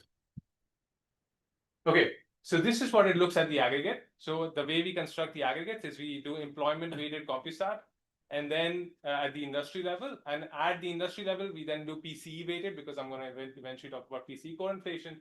But you could also do this value added weighted at the industry level. At the firm level, we don't observe value added weights, so we do employment weights. Okay. Now, of course, it has the general peaks and troughs, but it's also correlated to the tightness, unemployment, ECI, output gap very intuitively. So what am I going to do with this? I'm going to now show you 3 pass-throughs. The first one is the industry level PPI inflation, national level with the aggregate time series, and then firm actions on capital output ratios, as I said. Now, of course, there are 3 threats which you could think about: reverse causality, prices rising, or demand shocks could just increase cost discussions in general. Executives could blame costs across the board to justify investment. And the third one is I could just have a noisy read of the MCL, so the OLS might be extremely attenuated. The first two are biases upwards. The last one is bias downwards. I'm going to deal with this in three ways. The first one is I will always control for lagged inflation, time fixed effects to absorb common shocks. But I'll also have a non-labor cost control. So exactly how I construct labor costs, I'll also control non-labor costs, just because if they're talking about costs across the board, I want to control for that. And then I'll have a peer effect style instrument. So what do I mean by peer effect style instrument? Maybe like I can take you through that slide. So peer effects means what are your peers in the labor market? How many cost pressures they are saying, but that will come on the next slide. So just give me one. So here I'm plotting non-labor cost pressure series, and you can see the correlation of this non-labor cost pressure series is 0.02 at the firm level, 0.08 at the industry level, and almost nothing, again, 7% at the aggregate level. So just cost chatter is not really correlated with specific. We devised a methodology specifically to understand labor costs. So we devised all of these controls for information theory. We haven't done that, for example, for electricity or for textiles. If we did that, then maybe we will get a more intuitive series for that here. But it's uncorrelated with labor costs, so it's not just general cost chatter. But isn't that a bit like high frequency stuff that is masking the correlation? Even if just worried that the zero correlation is just because of the high frequency noise. I mean, it could be, but so early on they talk a lot about non-labor cost, and then they don't talk about labor, and then in the Great Recession they actually don't talk about either. Yes. Right. No, it's not. So it's directional, right? It's up or low. This means they're talking about lower labor. Lower labor costs and lower things. Exactly. So at the business cycle frequency, they seem to be reasonably correlated. So we can okay. So what about the peer effect style instrument? So we're going to rely on this instrument quite a bit. So I'm just going to sort of show the details here. This instrument is constructed using light class data, so job posting. So which other firms are advertising job postings in the same labor markets, MSA cross occupation level labor markets, as I'm also doing it. So if Domino's is advertising for drivers in Silicon Valley and Pizza Hut is also doing it, what I take is all the Pizza Huts in Silicon Valley, their driver occupations, their driver job postings, multiply that by the Pizza Hut cost pressures, and that then multiplied by all the betas that I estimated for the pass-through from topics, that becomes my instrument. This is a pretty strong instrument at the firm level, slightly on the borderline at the industry level, so we can do some weak IV tests. Okay. So first is industry pass-through. I'm gonna just run like a standard local projection. I don't need to rush, so I will go down. I'll just run a standard local projection for PPI at the industry level. And then my measure of marginal cost of labor while controlling for all the PPI momentum, industry and quarter fixed effects. So again here, when the identification here essentially comes from the within quarter cost cross industry variation, which was also used by Nakamura Steinson and Joe Kaser to estimate the pass-through slack to inflation. And their argument is, you can control for time, you can control for all the contemporaneous shocks with time fixed effects. And yes. So this is what I get with the OLS. I mean, you could use the non-tradable logic of the identification. You did not use that. They use Bardic. That's a little bit more compelling. So here, the equivalent here is your peers. Yes. But your peers could be affected by the same demand shock. So we can exclude the industries. So we can see how many peers are from other product industries that you're from. And that will be. Sorry, say that again. I mean, here we're trying to figure out what prices are doing. Yeah. So if there's a tradable cost shock, our prices are going up for industry reasons, not my marginal cost. Yes. Right. So I'm observing labor cost pressures at the industry level. So to construct the labor cost shock at that level, what I can do is when I look at the peers, I can exclude my own industry. So I can see what are the labor cost pressures in other industries apart from my industry. Yeah, but if I'm tradable, all the tradable stuff may be booming because the world is booming. So that's why they use non-tradables. If I'm really a restaurant, it's not about, it's just about my local economy. Right. So anyway. we can change that to non-tradables. So this is the OLS. What we find with the IB is like it's about 6 times higher, and the pass-through is about 0.5. Which means that I spoke about the 3 biases. If anything, we have a very strong attenuation bias coming from just the text data. So we're coming from the measurement. So the OLS, the IV here is about 6 times the OLS, and I can show you this I can show you this robustly across all the different specifications. So we start from no fixed effects, progressively start including industry and quarter fixed effects, and then we have the IV 0.512. But notice that even if I exclude COVID, so if I exclude COVID from the sample, the coefficients don't really move at all. So it's 0.088. It attenuates to about 0.047, but the IV coefficient is almost exactly the same. Should I think of this as pass-through of permanent shocks, transient shocks?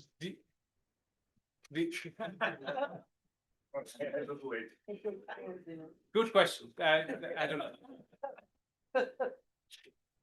Okay, so if you, I don't know. Yes, I don't know. We haven't really thought. I think these are. You can defer the question for us. So we think that these are transient shocks, but yeah, because we include industry and quarter fixed effects. So think about like controlling for the industry average. That's my logic, but again, we need to think more about that. Okay. So if you take the comparable measure of ECI, so this is the ECI changes or ECI as observed at the industry level. If anything, you observed a little bit negative, but again, you don't see any significant pass through here. So now I'm going to do the aggregate Phillips curve regressions, and again, it's just one time series over 89 quarters. So so taken to be taken with a pinch of salt, but this is what the standard literature exercises, so we do it. It's PC core observed for every quarter. We take our I should say changes in marginal costs, and then we control for inflation expectations. We can also control for lagged inflations. It's the changes in log marginal costs. Sorry, I should relabel it. But so this is what the correlate. This is what just the raw time series is, and I'm gonna test this, the statistical power or test it through the regression. So when we do that, what we observe is that first is just 0.66. That's the pass through at the time level. And then we start controlling for all the slack variables that we could find: tightness, unemployment, output gap, E2E flows. We also exclude COVID. We still find a significant correlation. So if you think everything is driven by the pump, and then of course we try to beat the AR1 in inflation, because that's apparently one of the hardest things to beat. So we control for lagged inflation, and then we control for non-labor. We also control for non-labor in the industry pass through.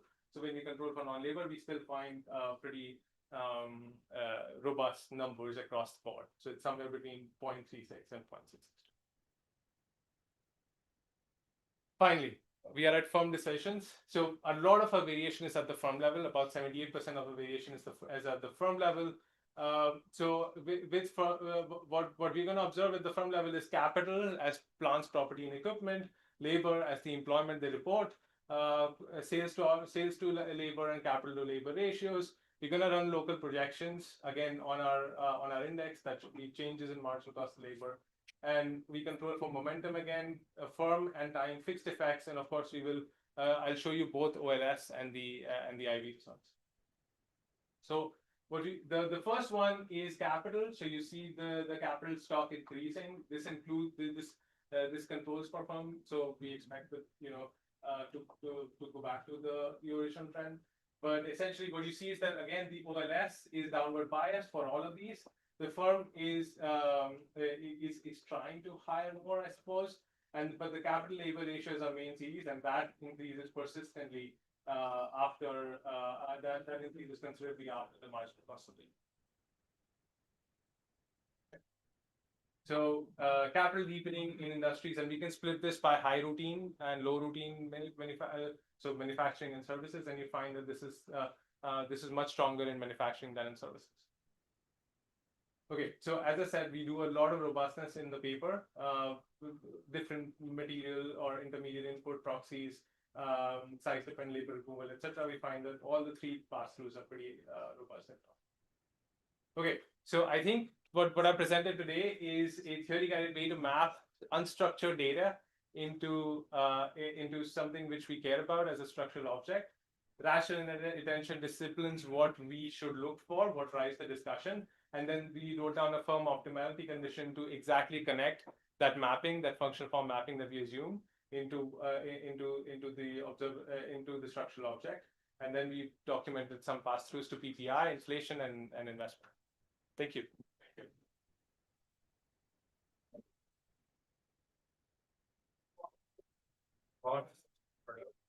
Yes, we can.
Yes, the big hand, we start again. Okay, good. Yeah, I'm gonna do that. Yeah, here. Okay. Now then you rest and relax. Okay. What do you guys up? I'm gonna hit it. Okay, thanks very much for including our paper on the program. This is joined with Lucas Mann, who's right here. It's called Job Search Technology Selection and Hiring. Now, in this paper, we want to understand how do changes in job search technology affect matching in the labor market. So just to sort of motivate this idea, consider the evolution of job search technology over the last few decades. Before the early 2000s, job search was mostly done offline. It relied on newspaper classifieds, mailed or faxed resumes. As labor markets evolved, we see an emergence of online job boards and one-click applications. And most recently, we've seen an emergence of AI tools that can generate customized application materials in seconds. So all this is to say that a clear consequence of this evolving job search technology has been that it has made it has made it a lot easier to apply. And we see this in the data. If you look at the number of applications submitted per job seeker, that has nearly doubled in the last few decades. Now, the literature on this has long recognized that search technology is important in facilitating matches in the labor market. And most recently, this literature has emphasized that such technological improvements can reduce labor market frictions, and this can produce gains either in the form of improvements in match formation rates or better idiosyncratic match quality as workers become more selective in the kind of jobs that they're willing to accept. Now, in this paper, we're going to build on this growing literature by adding a new channel through which online job search can affect the labor market, and we're going to focus more on firm selection rather than worker selection. Specifically, we're going to ask what would be the effect on the labor market when firms respond to increasing application volume by screening more intensively. Now, if firms change their screening behavior, they would become more selective towards hiring certain kinds of workers over others. And this can have certain aggregate and distributional consequences over different set of workers or a heterogeneous set of workers. So we are going to examine all of these effects of changes in job search technology through both data and theory. So what do we do? Well, in the first part of the talk, we're going to document long-run changes that have unfolded in the US economy over the last few decades.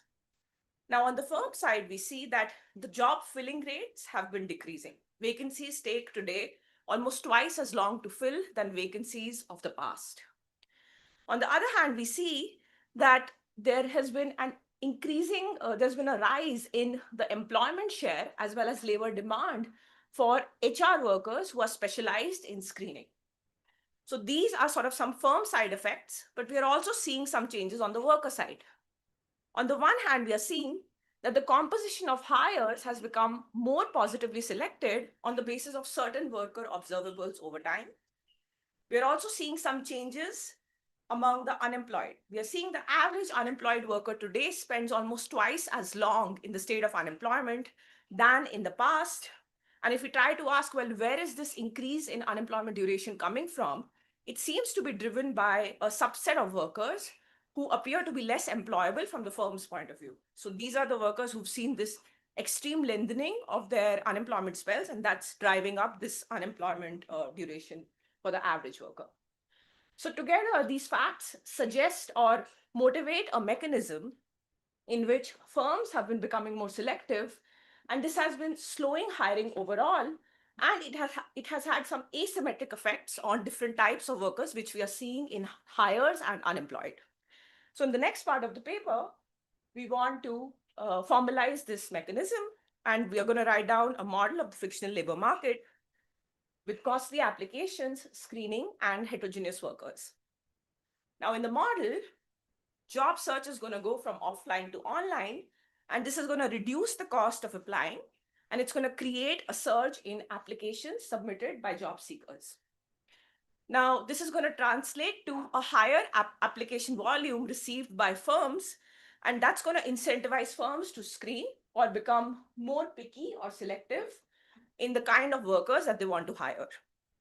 Now, being more picky means that these firms are going to reject more applicants, but they're also going to churn through many more applications waiting to find the right candidate, and that's going to keep the vacancy open for longer. Now, as a result of this, screening is going to sort workers. So stronger candidates who are more productive from the firm's point of view are going to land offers. They're going to pass these screening tests, and they are going to get converted to hires. We'll see this positive selection of hires, while weaker candidates that are less productive will pile up in unemployment. They're going to remain persistently unemployed, and they're going to drive us this heterogeneity in unemployment that we are seeing. In the next part of the talk, we are going to calibrate this model to the late 1990s US economy, and we are going to discipline the shock by matching it to the rise in application rates that has happened over this time period. So just feeding in cheaper applications in this model will help us in explaining these trends that we are observing in the data. Can I ask a question? Sorry. Oh, sorry. In the final part of the talk, we are going to think of AI as the latest job search technology, and we are going to understand how AI can affect labor market matching through the lens of our model by considering a more general set of shocks. Yes. So related to that, so in the pre-AI era, this is making it easier to apply, but not easier to screen?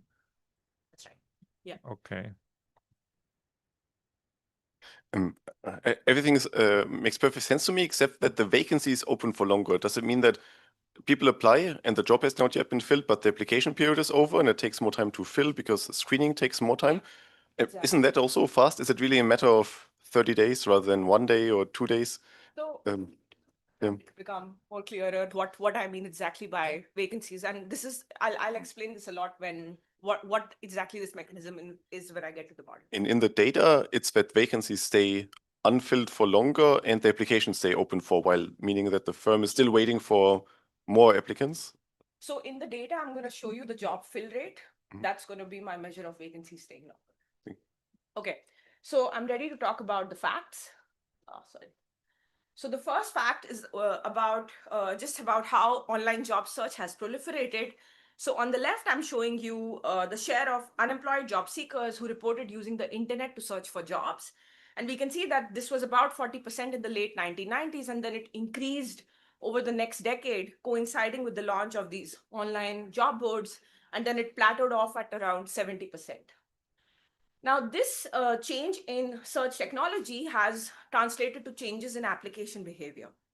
So on the right, I'm showing you the number of applications submitted by unemployed job seekers in the last 4 weeks of their job search spell.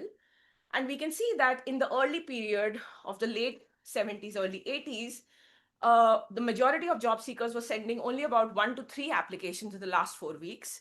Now, over time, this distribution has moved to the right, and this right tail has thickened. So online job search has become quite ubiquitous, and applications have surged. Now, we want to understand what is the firm's response to this.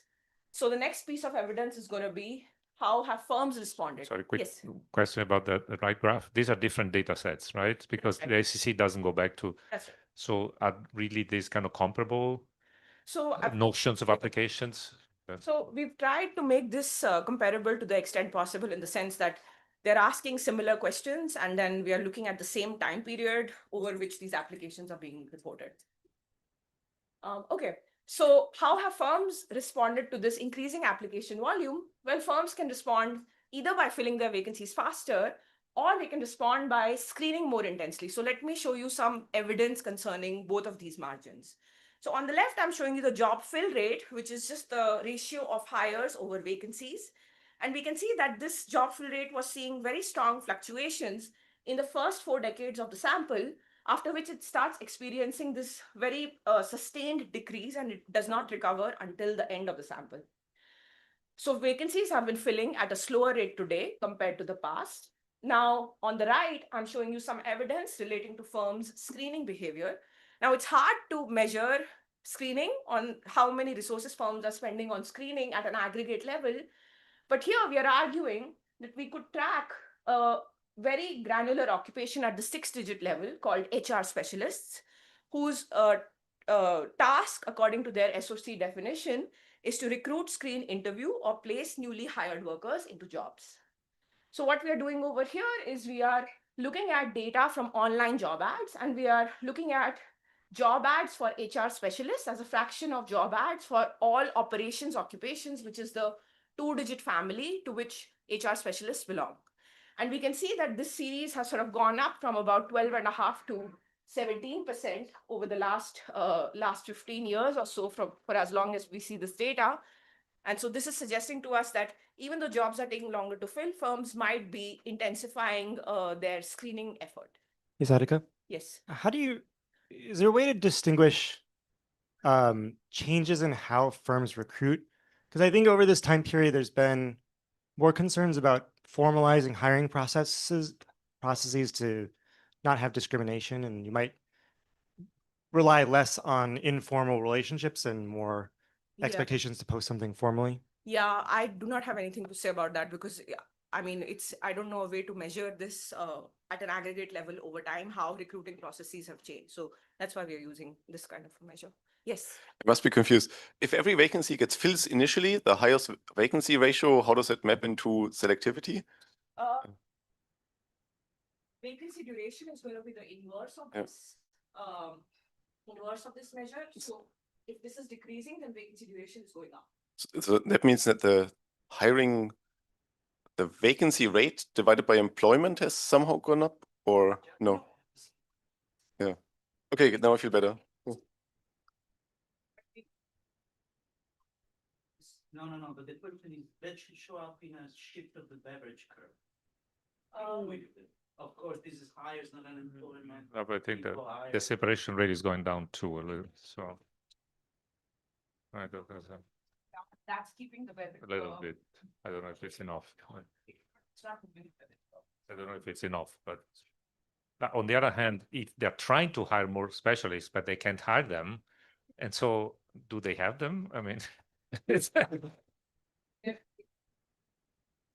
We are sort of what this evidence, the way we are interpreting it, they are, yeah. But you don't have data on the share of these people, the inputs that they put into the process. You only have shares on the job ad shares. We have the employment share, we've looked at it as a fraction of all occupations, all of that we've done, everything is increasing. Okay. Yeah, but we don't have more information on it. Okay, so now if firms are sort of screening more intensely, that would be consistent with the quality of hires becoming better. Yes. Just on the vacancy, so are you thinking that a vacancy in 1985 is the same as a vacancy in 2025? Because I imagine also cost reduced a lot, which might make it easier to sort of post more specialized vacancies. These are not online job ads data. This is, sorry. Oh, sorry. Yeah. Yeah, sorry. So these data is coming from the JOLTS, which is an intent to hire. So as long as the 80s is also an intent to hire, they're sort of measuring the same object. Yes. And are the occupations somewhat similar? Um, I'm just thinking kind of in the 80s, right? Are we right? What's the right? I think some jobs will probably stay open longer than others for a lot of reasons that have to do with the nature of the job rather than anything else. Yeah. Is there some sense that the occupational can control for occupational composition or something in here? So we can't do it for the vacancies because we don't have those data. We do it by sectors, and we find that sectors that are more exposed to online job search actually see bigger decreases in job fill rate than sectors that are less exposed to online job search. So there is some of that we do. For occupations, we cannot do that. Thank you. Okay. Okay, so hires could have become more selective if firms are screening more intensely. So the next piece of evidence concerns long-run changes in the composition of new hires. And here we're going to build on the empirical methodology. Yes. Go back one slide. If you don't mind. So if it's really cheap to check someone out, but the quality of checking them out goes down. So you have to from then when they posted it to when they filled it, that got longer? Is that what you said? Yeah, that's what we're saying. And it took Mhm. tons more interviews and or Yeah. online stuff. That's what, yeah. But the length of time got longer. Not just the number of vacancies, not a number of Yeah, throwing your exactly, hits exactly. per something could obviously go way down. But So doesn't we're saying the time to fill has gotten longer, and we are interpreting it as more interviews or more screening over this time period. So let me take you to the model and it will become clearer. These are just sort of motivating facts. Okay. So quality of hire. So we are going to build on Andy Mueller's 2017 AER. And what we want to do is we want to see how well the quality of newly hired workers has shifted over time. So we go to the CPS, and in the CPS, every year we take employed workers and we rank them by their residualized wage, controlling for occupations and demographics. Then for all these employed workers, we are going to track the subset that lose their job and then find another job in the next 12 months for as long as we can observe them in the CPS. And for this subset of new hires, we can compute their rank in this prior wage distribution. And we are going to call it the P-separation wage rank. So on the left, I'm showing you that rank year by year. And what you can see is this rank was constant in the first 2 decades of the sample, after which it's been increasing. And this is suggesting that these newly hired workers are now increasingly composed of workers with relatively higher wage in their prior jobs compared to new hires of the past. And we take this as evidence that hires have become more positively selected over time. It would be interesting to know how long they stay on the new job. Measure. How long this? How long they stay in the new job? I'll translate for the rest. Or just the layoff rate.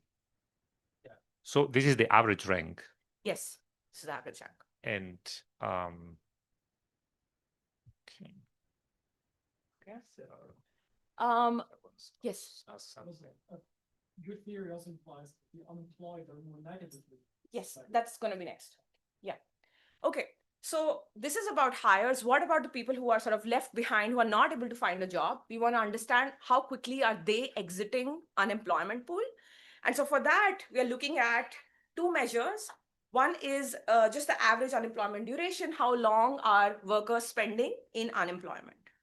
So we can see that this average unemployment duration has been increasing. It was about 2.5 months in 1975, and now it is about 5.5 months. It's more than doubled over the last 50 years. Now, in the paper, we consider several explanations for this increase, including the role of demographics, UI, changes in UI replacement rate over time, etc. And it turns out that all these factors are playing a limited role in explaining this increase, especially in the last 20 years or so. Instead, what we are finding in the data is the role of heterogeneity in unemployment duration among this unemployed. So for that, we go to the NLSY data. Now, the NLSY has these 2 cohorts, 1979 and 97. They're observed over their lifetimes. So first, we want to classify these workers into some notion of permanent types, and then we want to track them year by year. So we are going to classify, this classification by types can be several things, and we've tried to do several things. What I'm showing you here is these workers classified by their average lifetime unemployment duration. So if these workers have above median average lifetime unemployment duration, we call them the low type, and a high type otherwise. We could also look at their AFQT scores. If they have lower AFQT scores, we call them a low type. Now, what then we are plotting on the right plot is the average month spent in unemployment for each of these types year by year. And what we see is that for these high type workers, the unemployment duration has been pretty flat. This is true over time as well as over the cohorts, for both cohorts. But for the 79 cohort, we see that they've been experiencing this increase in unemployment duration over the last 40 years or so. This is again true both for the 79 and the 97 cohort. But I think you need, for the model, you need something that cannot be observed by the employer very quickly. So how much of that type heterogeneity can be just explained by looking at your education and your current employment status? So, we did not try to classify this by education and because the notion in our model is exactly that there is an unobservable. That's why we are trying to look at these average lifetime unemployment duration or an AFQT score, which the employer cannot easily observe. No, but if that correlates very highly with whether you went to college or not, then I just look at college and I'm done. So I think you want to do it by sort of set of observables. Yes, I agree. Can I make a suggestion? If you go back one slide, you have those ranks. Those were residualized, right? Exactly, right. Yeah, that's So you could look at the dispersion in ranks. Because I think your story is about their selection, there's more mix. So the dispersion in rank should change. I'm not sure how, because you're truncating, but there should be some change, not just the mean. And that should be an observable, maybe you don't know the wage they had before unemployment. And that's residualized. Yep. Right? Mhm, So that should be the Yeah. wage you had last time. I don't know, Yeah. I'm gonna tell, well, maybe they tell them, I don't know. Yeah. Yeah, that's something we could do. Okay. So just to sort of summarize the set of facts I've shown you, and before going to the model, sorry. So I've shown you 3 key features of the US economy that have occurred alongside this big shift to online job search. Jobs have taken longer to fill, while firms have increased their demand for screening job seekers. Composition of hires has become more positively selected, and unemployment spells have lengthened, and it seems to be driven by this gap between the low and high type in the average unemployment duration. We show in the paper that a lot of these aggregate trends are more pronounced in states and sectors that are more exposed to online job search, but I don't have time to show that today. So Can you just say what that means, more exposed? yes, more exposed means we look at a sector's vacancy share in online vacancies and then in JOLTS vacancies, and we take the deviation. Yeah. Okay. And the way we interpret these facts is our view is that as applications are increasing, firms are becoming more selective, and so they're spending more time finding these better workers, as a result of which they're keeping the vacancy open for longer. They do end up identifying who these better workers are and put them on a path of employment. That can explain why hires quality is increasing and these less sought after workers pile up in unemployment, and that can explain why unemployment duration has increased. And with that, I'm ready to talk about the model. Yes. Can I ask one question? When I was thinking about these things, I always was wondering, are they screening more because now they have more opportunities to screen, or are they screening more partially because they get spammed by all these people that don't really fit the profile and that are just kind of emailing now everybody that's kind of in sight? Yeah, so our interpretation is the second one, that they are being hit with more applications. That's why they're screening more.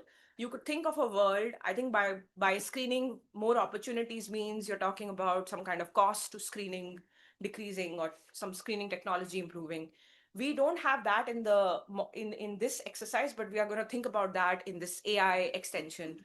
No, what I mean is, do you get more applicants from people that are actually not so interested in the job or not that good at the job or something that, now I can spam everybody and just run for it? Don't know about that. The model doesn't have that notion about anybody being. That Norwegian paper, who did that Norwegian paper? But they were showing that when, broadband becomes available, firms are getting, and the match quality as reported by the firm goes up. So there is an element of I'm getting more, but also quality goes up. But your model has to square I presume average unemployment rates are pretty flat outside of recessions. So your model, if you can have everyone having longer durations and the same separation rate, something's going to give to, unless there's something funky about dropping out of the market. There's a slight increase in unemployment rate. I think if you go back to 55 till now, draw a line. No, that's because it's almost straight as a line. Yeah, we don't have any changes in the separation rate in the model. If we had that, then we can get a flat unemployment rate. But because of only the margin that I'm going to talk about now, it'll go up a bit. Yes. So maybe what's going on now is that back when there was no AI, a firm could get your application and get a pretty good idea of whether you were competent or not. Now people can have AI fill out their applications and they all look the same. It's very much like reading term papers at the end of the semester. About it in the last part of the talk, when we talk about AI, we'll have that component. Yes. Do you have any more direct evidence that vacancies take longer to fill besides dividing hires by vacancies? Because in reality, every vacancy will get filled at some point, and in steady state, these. Yeah. Yeah. That measured the APs, and it was about 15 days. That's exactly how much the inverse of the job filling rate at that time was while it's measured. Now it's about 1.2 months. Yeah. So. And but that is implied from yeah. Because we know that like multiple hires per vacancy, that might have changed a lot, that like one vacancy might now only be targeted for one hire. It used to be one vacancy is for 20 entry-level workers. Yeah. I think it would be great. Yeah. And it's sad that we don't have it. I should know the answer. Okay, so let me talk about the model now. So this is going to be a parsimonious extension of the DMP. The DMP is going to give us a fictional labor market where vacancies and unemployed workers will meet via random search. Now, on top of this, we're going to add a few new features. So we're going to introduce the notion of job applications where at some random cost, workers will be able to apply to the vacancies that they encounter. We're going to introduce the notion of screening of job seekers. For that, we allow workers to be ex-ante heterogeneous in their productivity, and for these productivity differences to be unobservable to the firm at the time of application. Then at some random cost, the firm can choose to learn about the worker's type. And finally, vacancy creation cost is going to be sunk, and this would allow it for firms to be able to reject matches and get an option value of search. So now Number 5, it's random. There's no input into screening. I thought the whole story was about you put more inputs into screening, you're hiring more people. Now number 5, you're saying this is random. At random cost. Random cost. The screening is an endogenous outcome of the model. Yeah. There's a cost. You pay the cost. But you still make a decision whether to learn or not. Yes. You wrote firms can learn. Yes, exactly. Yeah, I'm just showing you. This is just an overview, a high level overview. Let me take you through the details. Oops, sorry. Okay, so the model has workers and firms. Workers, like I said, are ex-ante heterogeneous in their productivity. We're going to index worker type by I. I can be L or H with population share alpha I. Workers can be unemployed or employed. Unemployed workers are going to receive some flow value from unemployment BI and search. Employed workers are going to receive some wage WI and they do not search. Firms are going to be homogeneous and atomistic, and firms are the same as jobs. Now we model job creation through free entry with a sunk cost. This means that entering jobs must pay some sunk cost K, and they'll decide whether to enter or not by comparing K to the expected value of entering and being vacant. So if we let V be the value of an unfilled job, then in equilibrium by free entry, we'll always have V equal to K. Now, meetings are standard. So there's unemployed workers, incumbent vacancies that are meeting randomly. Meetings are governed by this Cobb-Douglas technology, taking as input V and U. Z is the meeting efficiency. And from this, we can recover the encounter rates, lambda for workers and Q for firms. Now, once... So the V equal K is for new jobs, but the existing jobs may be lower, right? I'll it depends, right? In the next slide, that will become clear. Or P, Q. Okay, so now, once a worker and firm encounter each other, the game is going to go through a sequence of stages. So let me talk about these a bit. So the first stage is what we call the application stage, where after an encounter takes place, the job seeker is going to draw an application cost C from some distribution F, and they can choose to pay this cost and submit the application if the net benefit of doing so is more than C. So from this stage, we get an endogenous probability of an application conditional on an encounter. We're going to call it P apply, which is type specific. Now, once the worker sends their application, the firm is going to receive the application. They will not observe the worker's type, but they can choose to learn about the worker's type by screening them. So screening is going to entail paying a cost, screening cost kappa, drawn from some distribution G, and the firm can choose to pay this cost and acquire a signal about the worker's type. So from this stage, we get an endogenous probability of the firm acquiring a signal. We're going to call it P signal. And we're going to assume that the signal will reveal the worker's true type with some probability S that's greater than half. So this signal is informative, but it may not be perfect. Once the firm goes past the screening stage, the firm needs to decide whether to hire the worker. So the game goes to the hiring stage, and so the firm will decide whether to hire the worker and form a match, or to reject the worker and the worker and firm return to search. Now, if they form a match, the game will go to the production stage. Oops, sorry. At the production stage, the match is formed and the worker's type is going to be revealed to the firm. At this point, we assume that the firm's value of returning to search is going to be 0. And this is sort of a simplifying assumption that's going to make our life easier, because if we don't assume this, then the firm will use employment as a screening device. Can you say that again? Yes. The firm's value of returning to search after match formation. Yes, once they know what the type of the worker is, if they choose to break up the match, if they return to search, they get 0. They have to pay the repo that costs K again if they want to search. That's all. So the vacancy is a stock, but only up until I take I pay the inspection. I do the inspection. Exactly. Once I do the inspection, the vacancy explodes and I have to fill a new one. Got it.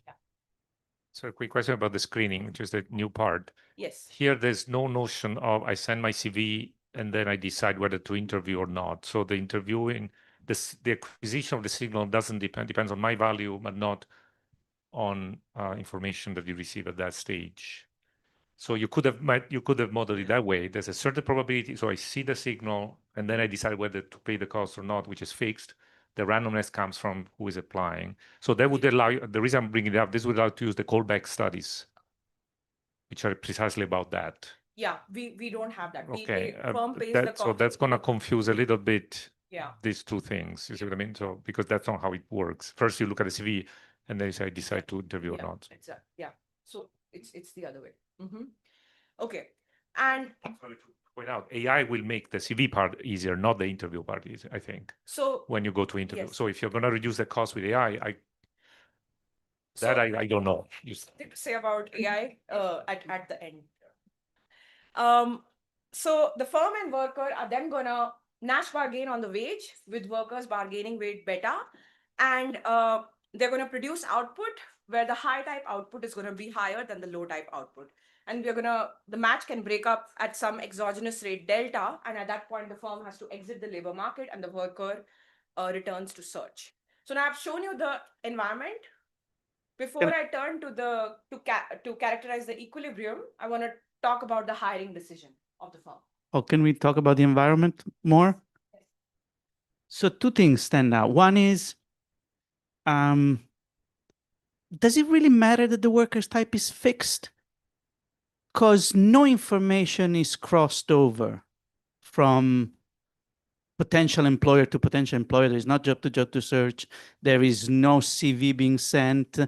So X could be interpreted, whatever, the worker's type could be interpreted as match specific productivity, for example. It all would be the same, I suppose. Worker needs to know their type before. Oh, but they could know. Let's say that no, it's still match specific, but I know. I know if I'm a good fit in that company. No, but you said you look. No, that's fine. No, but yeah, but their match quality may but differ. You shared a picture about the selection of the hires. Yes, that's the selection. So the selection on employment will change. So the way. So those have to be permanent. Worker type. Yes. Yeah. Maybe. The other thing is that I think your result will hinge a little bit on the fact that you have only two types, because you're capping how good receiving many applications might be. You only get one at a time anyhow, right? Yep.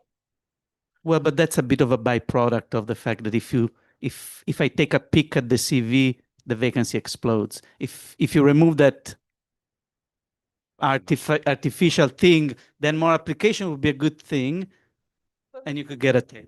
So we try the model as parsimonious as possible. I'll show you a nice graph, which will make you appreciate probably the two type more, because you can characterize the equilibrium of the model graphically. No, But- I'm sure I will. But there is a difference between things that simplify and things that carry with the simplification a bit of. So, but just one last thing. Because the question was, could it be random match quality shocks? And I guess the one thing that distinguishes this is that the bad types can accumulate, right? If it's Exactly. if it's match specific shocks, it's always the same, and in her model, exactly. bad types become worse. Yes.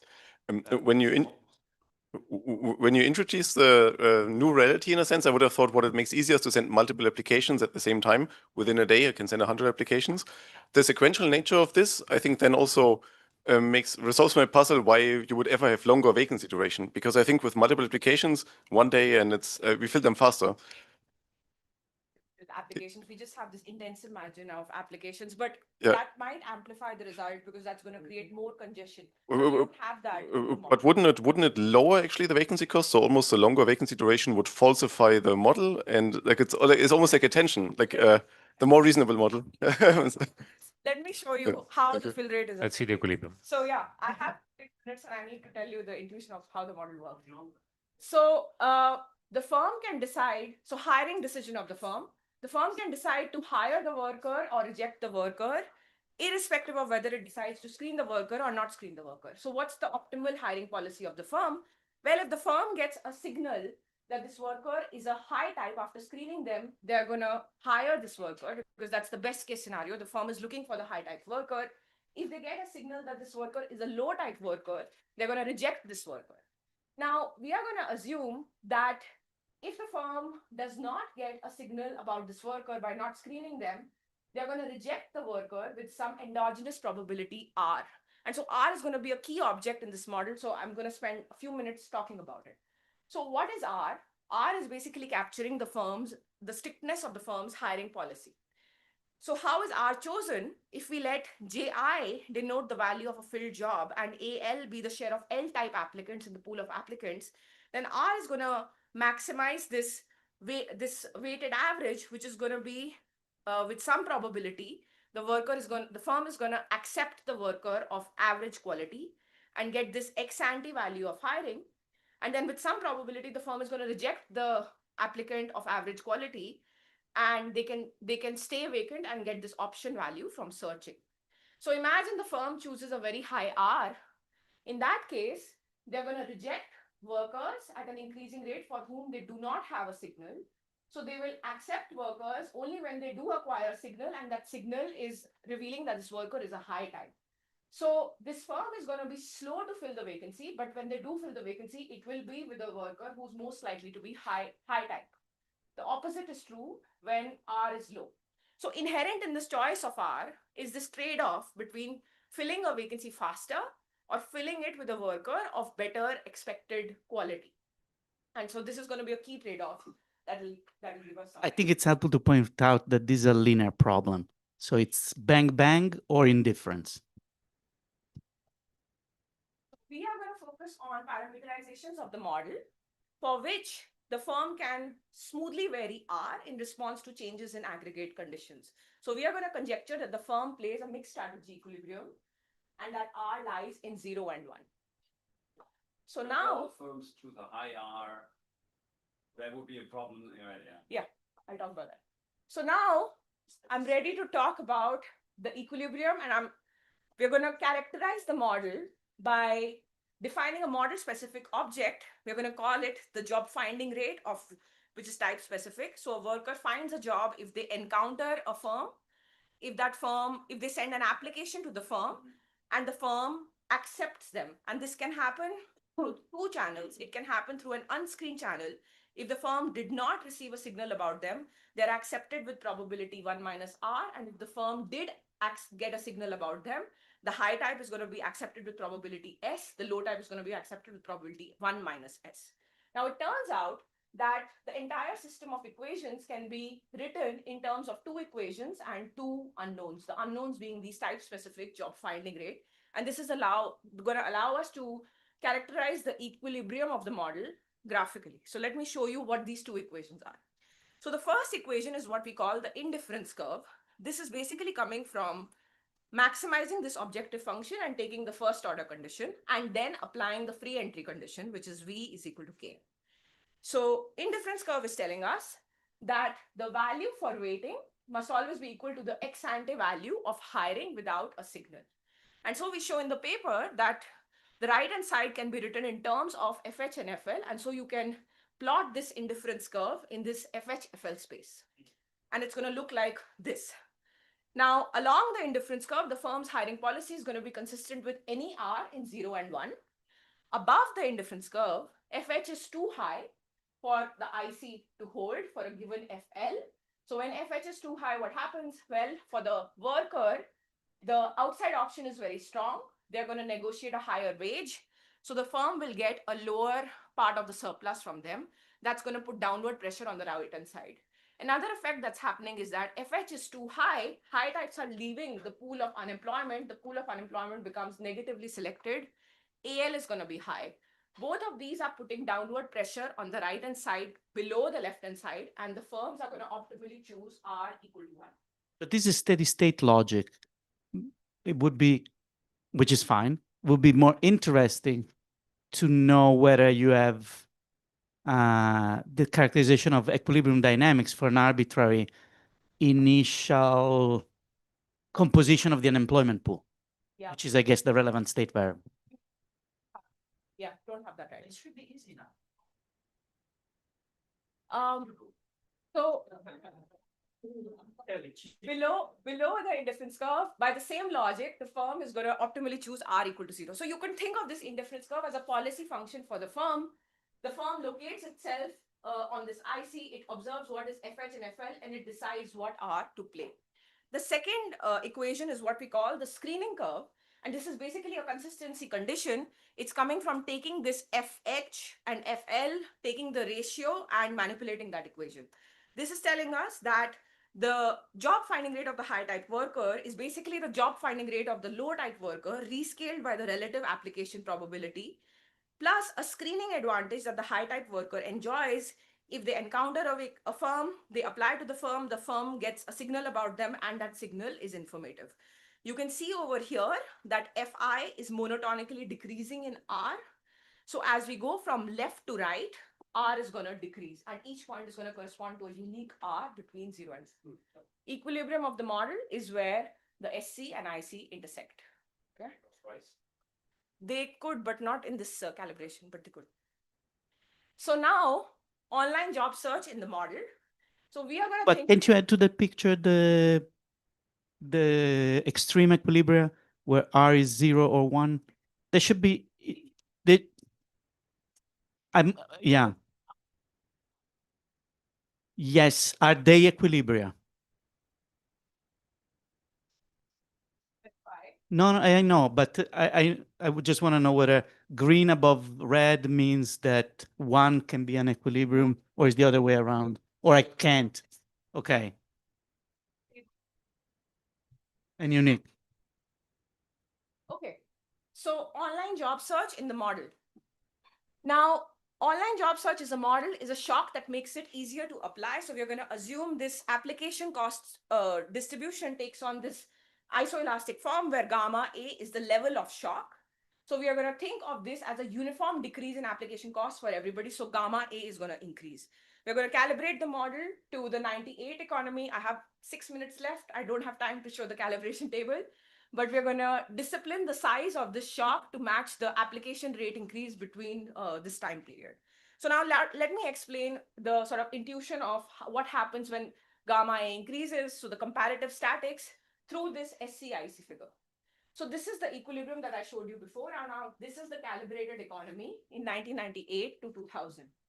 Now what happens is we are going to keep all parameters constant, and we are going to increase gamma A. That's going to shift up the screening curve. Why is that happening? That's happening because this gamma A is going to directly affect the probability of applying, and that's in the intercept of the screening curve. So it's going to shift it up. Nothing happens to the indifference curve because all the objects on the right-hand side are not functions of gamma A. So SC shifts up. Now, if we held R at the same level as the initial equilibrium, we are going to end up at a point like this.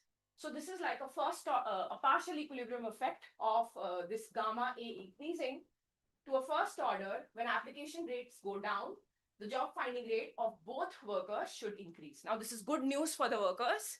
Their job finding rates have increased. They can bargain a higher wage with their employer. But it's bad news for the firms, because for the firms, the value from filling these vacancies with both type of workers is going to go down. As a result of which, this right-hand side, ex ante value of hiring without signal, is going to go below K, and firms are going to adjust their R upwards. This R is no longer optimal. Before the 5 minutes, myself, so, but then FL is changing more than FH, so the positive selection that you were talking about, is it there? Yes. Okay. So these, and we end up at a point like this. But just the FH should tell us. Forget about R. It's all about FH and FL, the selection, right? It's about hiring, right? So isn't how it's happening. okay? So is FL is diminishing? Is Yes. falling? Okay. That's constant. So all this decrease in job finding rate is coming from job finding rate of the low type worker. Now, let me sort of quickly take you through the results, because I want to spend a couple of minutes at least on AI. So the model is calibrated to this 1998 to 2000 period, and we're going to evaluate it against the 2017 to 19 period. Both of them have similar unemployment rates, so we think of both of these as steady states approximately. So what happens when we just introduce this application cost shock in the model? The model is able to generate this decrease in job finding rate. That's because this FL is going down. Unemployment duration is going to increase. That's because first, the job finding rate is going to go down. Secondly, because there is more dispersion in the stock of unemployment in this job finding rate, that's increasing duration more than the decrease in the job finding rate. Fill rate is going to go down because the firm is increasing this rejection probability. So they are choosing to wait more and hire the better type worker than the other way. The model is going to predict positive selection of hires. That's again coming because this R is the rejection probability is increasing. Firms are becoming more strict in their admission policy. That means hiring is becoming more screening dependent. And so the firm would be able to filter out the high type from the low type. And we see this wage rank increase.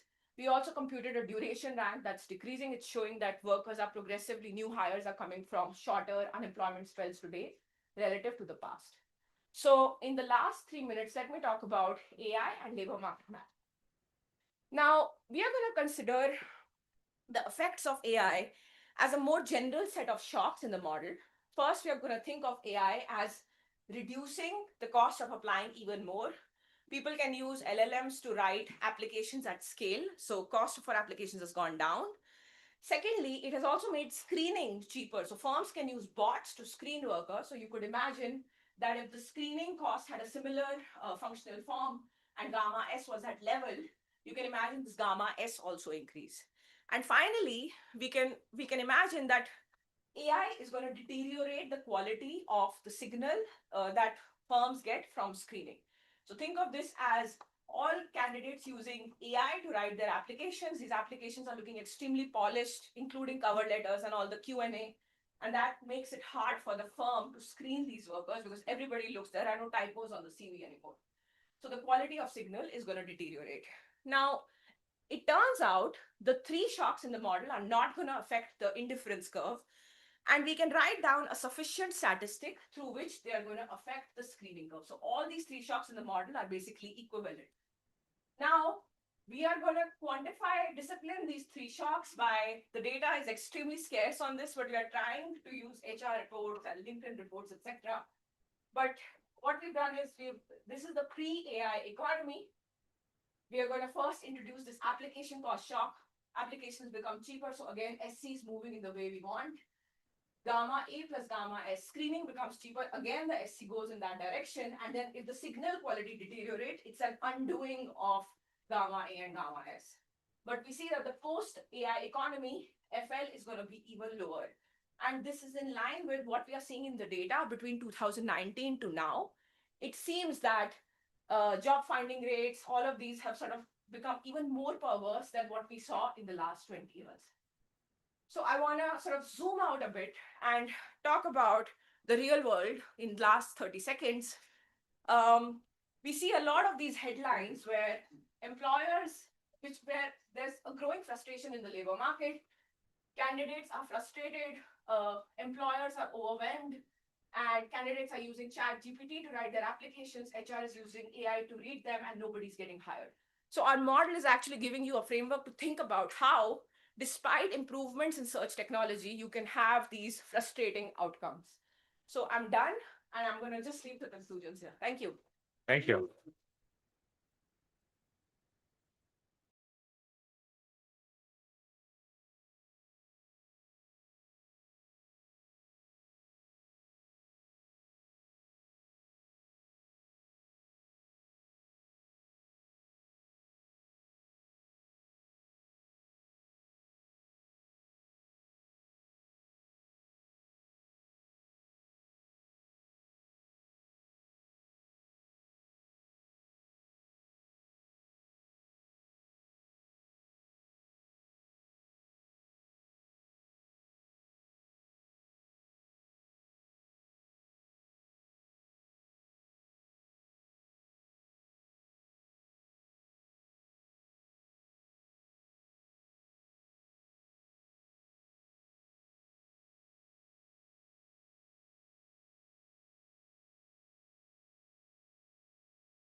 Go on. Okay.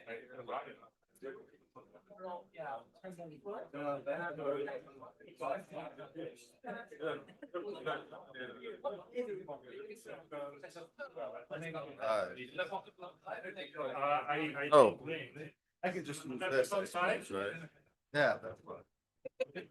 That's fine. Hey, last but not least. Right. That's right. All right, thanks for the opportunity to present. This is with Piero and Ben and Ronald, and I don't speak for anyone who makes monetary policy. This is a paper about the hiring process. Empirically, we think this unfolds in the following way. Firms post a job, they take in many applications, they select a subset to interview, and then make an offer. I would say that as you've seen, there's more interest in the multiple distinct stages of this process. We believe that there are big payoffs to integrating this into our model. So I just want to start with why we're excited about this, where we see the payoffs, and then I'll try to tell you more what we do to try to push the ball forward. So first, there is some interest in how firms vary their hiring effort in addition to adjusting their vacancy posting rates. A model with the multi-stage hiring process introduces an explicit and measurable margin of hiring effort, namely the probability of interviewing an applicant. Second, a model with this kind of hiring process allows us to engage with the growing empirical literature on callback rates. So these are studies that measure differences in the rates at which applicants are called in for interviews. However, dispersion in callback rates is not necessary for dispersion in job finding rates, nor is it always sufficient. So what we would like is an equilibrium model of the mapping between interviewing and job finding. That'll be a topic of today. And then finally, at each stage of the hiring process, this multi-stage process, there's information about the applicant that's revealed. And so a model with this process can speak to and evaluate policies in the US that restrict the flow of certain information about the applicant at certain stages of that process. And I'll tell you about one very concrete policy that does that shortly. So to me, these are some of the payoffs we get from this literature. Let me try to tell you how we try to contribute marginally to it, at least. What do? We have a search and matching model that includes, we hope, some appealing properties. One, this multi-stage hiring process building on some earlier important work. We'll have firms taking multiple applications and rank the applicants and conduct an optimal interviewing strategy. We're drawing on important insights from this wonderful paper by Weitzman. We're going to allow for a lot of heterogeneity. This will be important for the quantitative application that I'll show earlier. So workers are different in terms of their permanent traits, and there's also a match-specific component to productivity. I will say that for most of the talk, I'll assume that the firms observe worker types, but I'll show you that the model accommodates incomplete information over types. And throughout, you'll see that it remains highly tractable. So it emits closed-form solutions for the distributions of interviewing and job finding rates across worker types. And we'll endogenize job creation. And the aggregate dynamics here are quite tractable. So we can do a dynamic equilibrium evaluation of the policies that I mentioned. Okay. We hope there's a lot one could do with the framework. I'm going to talk about one application that we think is especially suitable for the model, and that's to a policy called Ban the Box. This is a policy now widespread in the US that hides your criminal record information at the moment of application. But I didn't mean to point to you, Green. But it's revealed if you choose to do the interview. So like I said, it seems like a very suitable application insofar as it's a good test of the model's predictions for interview behavior under imperfect information. And also, I would say this, we believe, is the first equilibrium evaluation of a policy that does potentially affect a lot of men in the US, particularly minority men. Okay. Before I jump into the model, let me try to be a little more explicit about where we fit in the literature. As you've seen, there's a number of papers that pull together some of these model ingredients that I mentioned. One of the more comparable ones is important work by Gregor and Laura, which discusses the importance or the effects of revealing unemployment duration during the hiring process. So what do we offer? We hope we offer is a unique combination of a few things. First, applying Weitzman will solve an optimal interviewing problem by constructing a simple ranking of very different applicants, even when an observable sufficient statistic for evaluating them is not available, like unemployment duration. Second, we'll make some analytical progress using an earn ball meeting technology. We'll endogenize job creation, so we have a tractable extension of DMP. And I'll touch on Nash bargaining, although the quantitative, those results aren't quite ready for this audience in the quantitative section. Well, what Okay. audience? Maybe my, well, Ben hasn't even seen them, so it's not even ready for him. Before you go there, give your dissect Sorry. in the process. Actually, your first picture inspired this thought. Firms post vacancies. Nowadays, actually, people post themselves on LinkedIn. Have you thought about that? I know people receive, Yeah. you know, click the button if you want to apply because we like your, Yes, no, that's so you'll see here There's one nothing of the there. deficiencies here is we don't have an application choice or an effort on the part of applicants. We would like to return to that, but for now we just don't have it. It's a very good point.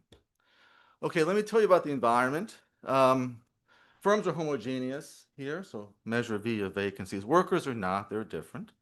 They're distributed over L discrete types. A type here is just a vector of attributes. So for example, in the context of the application later, there'll be two attributes, your race and your criminal record. A type is a pair of attributes, so 4 types. In terms of notation, the measure of unemployed of a type X is just U sub X. How do searchers and vacancies meet?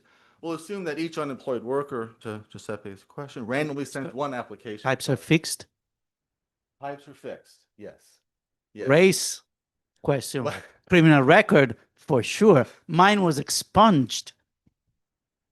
We will not.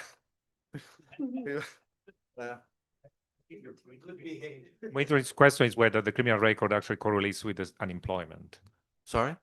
If the criminal record correlates with unemployment, that would be the interesting question, right? Well, there will be, and that'll be. No, correlates exposed. So yes, the fact you're yes. You'll see that. So it's not That's fixed. the property of the calibrated model. Okay. Yes, So absolutely. the shares will change. If you're employed, you're less likely to become a criminal. Oh, no, That's what I meant. You do not, yeah, there's no That's what I meant. choice of Okay. criminal status. I agree. Oh, that's what I That's an meant. issue. Yeah, that's fair. That's fair. So let me just return to this point. So each unemployed worker will just send one application randomly. For a period, we adopt the earn ball technology. So the number of applications received by a vacancy from a type X is just a Poisson random variable centered around that object, known as the queue length, the ratio of the number of applicants of that type to vacancies. The individual firms will, of course, take that queue length as given. And in fact, you probably saw the slide that said static. For now, I'm just going to set aside unemployment and vacancies, talk about interviewing. Then I'll bring the job creation and beverage curves in a little bit later. Okay. To talk about interviewing, I got to talk about what the payoffs are in the event that a firm hires someone. So first, let me just discuss wage setting briefly. We've considered 2 protocols. One is the simplest. The firm makes a take it or leave it offer and drives the wage down to the worker's flow value of time. Here, I'll let that depend on type. We've also considered Nash bargaining. Now, you can do that tractably under one significant assumption, which is that the firm chooses one worker with whom to negotiate and must sever ties with all other workers. You'll see that leads to a similar form in terms of the payoffs, but it does endogenize the outside option. So I'm going to ask now. Yes. So these are simultaneous applications. You get a bunch of them. You get a bunch of them. So I'm Correct. surprised actually Cairo and Ronald didn't bring this up. You should have a job auction. I mean, we discussed this. Yeah. When I was a grad student, I'm sure they brought it up, right? After So Rob and I talked about this like 30 years ago when graduate students here. I know. Because you have a bunch of people there, you know. And Yes. Yeah, no, we'll have to, as usual, appeal to some liquidity constraints, or they're just not able to bid. But no, Ronald made that point. It was abundantly clear. Yeah. So for now, I'll work mainly with take it or leave it offers. I'll try to comment on some ongoing work with Nash, but most of what you'll see will be with take it or leave it. But you can do Nash bargaining with many players. Sorry? You can do Nash bargaining with many players.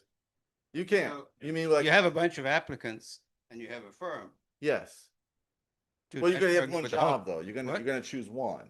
but you Still- could, Yeah. Okay. still, Okay. I mean, there's a pie to be split. But it's all under asymmetric information. It will all be under asymmetric The information. wage will be done after the interview, after types are revealed. I'll get to that. But not all of the applicants. Will be revealed. The interview will always reveal all payoff relevant You information. don't need to be all. You do that. That is true. Yes, that's true. I'm sorry. Absolutely. Yes.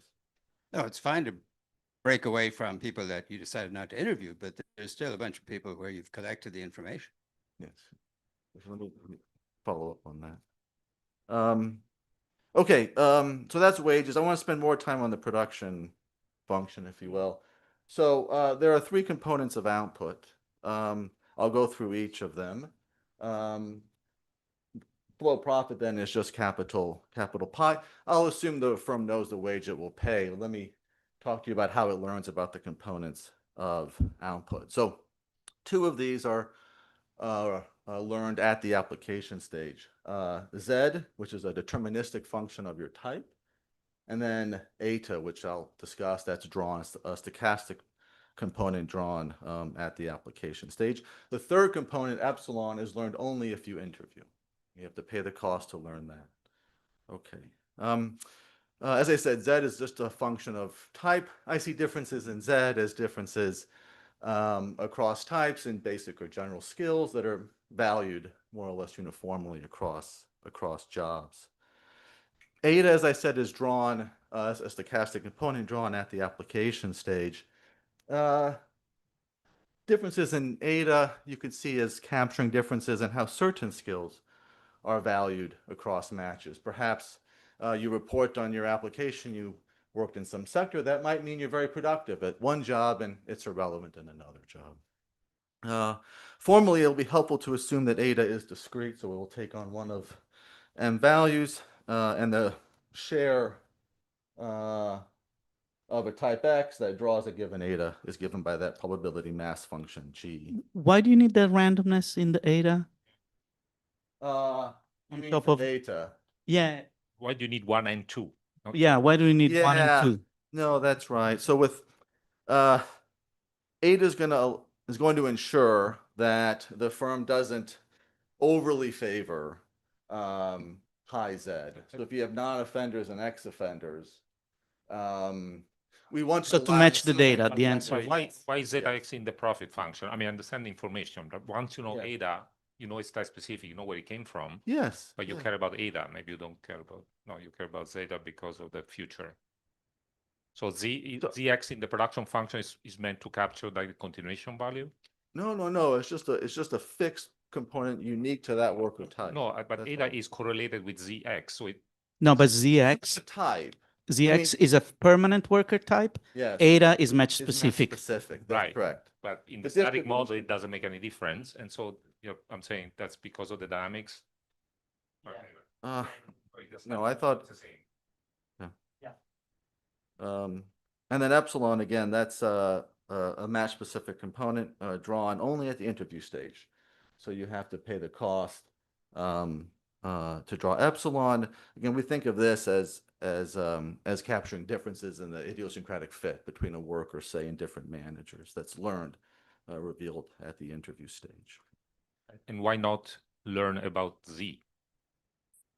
Oh, was okay. about, study paper. No, like I said, for now, they're gonna know Z. Types are observable, and then I'm gonna hide some information about type, and so Z will be imperfectly. Because you mentioned the incomplete information extension, so that would come in the epsilon. The epsilon would be correlated with Z. That would be one way of thinking about it. I mean, the epsilon. the interview may Yeah. reveal that this person is really good, and now that will change the wage. I'm not learning Yes, about yeah, this, right? that could be, yes. Sorry, I mean, I think I agree with So everything. I'm just saying the epsilon, if the epsilon is correlated with Z, that will change things quite a bit. Again, it's correlated only through type. The distribution depends on type. That is true. But it's not revealing. the Otherwise, type. conditional on type. is Yeah, but just it's not revealing the independently type. drawn. That's what. Yes, yes. Okay. Okay, that's the environment. What is the firm going to do? Well, it's going to decide whom to interview. Conditional interviews, it knows who to hire. It just hires the worker with the highest payoff. Okay, so let me talk about interviewing. The problem there is non-trivial. Each interview costs C, so the firm doesn't want to expend effort interviewing workers that will not yield high payoffs. So it would like to rank applicants. How does it do that? In general, it's not optimal to rank just by expected value, which is just the Z plus eta at the application stage. Intuitively, you might have a type with a somewhat low expected value, but a lot of upside potential. You probably want to interview at least one of that type. Okay. So what's the solution to this? It's given by Weitzman. Okay, so let me just walk you through this briefly. It's kind of important to be clear about how this works. So imagine you're a firm, you've done some interviews so far. The highest payoff you've drawn is the red capital pi. You're considering whether to interview another applicant of type X with some draw eta. Okay, so I need to know what the payoff distribution is. So again, here, this is the application stage. You know Z, you know eta. So the distribution of the payoff pi just inherits the distribution of the epsilon. So we know that. If you pay the cost and proceed to do the interview, the expected value of the interview is given by the sum of those first two terms. The first on the left captures states of the world where what you draw is dominated by what you have, the capital red pi. The second term captures states of the world where that is not the case. And then I want to know the marginal value of the interview, so I net off the sure payoff I have in hand, again, the capital red pi. Okay. When you rewrite like this, it just becomes even clearer that this is decreasing in the red pi, the best payoff you have thus far. And so the optimal policy is a reservation policy. You will interview that candidate if what you have in hand is less than some reservation level pi star. So just in words again, what is pi star? It's the payoff that you need to have to not interview. Okay, it prices or values the marginal interview. That's pi star. And I want to stress here that it is a function only of the type of the worker that you're considering hiring and no one else. Yes, thanks. So Ryan, Yes. here's where the workers make only one application Yes. bites, right? Because the Weitzman thing relies on if I interview Giuseppe to begin with and I find out that he's no good, and then I want to turn to my second applicant. But Philip made multiple applications and he's already gone. Correct. So it would be really cool if somehow. It would be very cool. Yeah. Yes. I agree. I agree. No, it's a great point. And yeah, we have to just crawl before we walk. Okay, so as I said, the reservation values, the pi stars price the marginal interview, so they make up the optimal policy. So let me just state what that policy is just briefly. So what's the firm gonna do? You're gonna take these reservation values. Again, remember we have L types, we have M potential values of eta. The product of that I call K. So we have K reservation values. We're gonna order those, okay, from highest to smallest. And I should say, just in terms of terminology, we'll say that the highest value occupies bin 1, the next highest bin 2, and so on. Okay, you'll see this bin language in a little bit. So literally, you put the CV in a bin. basically. Yeah, fine. Yeah, you put Right. you put the applicant in The bin. applicant, Yeah, in a yeah, bin, absolutely. which is Within the bin. Within the Yes. bins, yeah. Yes. Okay. is the yeah.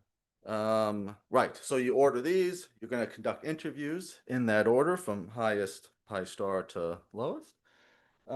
If you've proceeded through, if the Kth bin applicants all draw some payoff less than the reservation value of the next bin, K plus 1, then you interview that bin. Otherwise, stop interviews and just select the highest payoff among the interviewed applicants. And that's the policy. Okay. There may be multiple people in the same bin, and that's, yeah. Sure. Okay. Yes. Because the So bin then is you going to be randomize? defined by the type Right. And you the age. randomize. And you randomize. Yeah. Absolutely. Yeah, yes, that's right. That's what we do right. with college applications. They do bins. So let me just stress here again. So we can have a lot of heterogeneity. I haven't told you the dimensions of X. We can have a lot of that, but it's all condensed down here to one scalar index. That's what makes it highly attractive. Okay. All right. So Weitzman addresses optimal interviewing after meeting. What we're going to do is embed that within a random matching model. Again, I'm going to take as given the Q lengths for now. We're going to work out the strategy. We're going to work out results for each bin. Yes, please. And you cannot hire somebody without interviewing them. Very good. Sorry. Yes, correct. You will hire someone from among those interviewed. That is correct. It's very disrespectful. I'm that's on our list. That's correct. That's right. Thank you. Very good point. Yes. And all this Weitzman stuff there's nothing surprising about the order with which you go through people. I look at the highest ZX plus ADA, and those I do first. No. Sorry, I tried to address that. Yeah. But everything is additive. No, the epsilon, the distribution of epsilon is type dependent. right? Yes, So some exactly. people are more So the balanced. idea is you might have a low, yeah. Sorry. I might have gone too. I know it's a realistic model of the labor market, but there must be some constraint on free entry there that I don't just hire everyone with positive flow payoff and just create a vacancy for the person. Because in principle, I should hire everyone. There will be entry, yeah. So wouldn't I then just hire everyone with a positive flow payoff?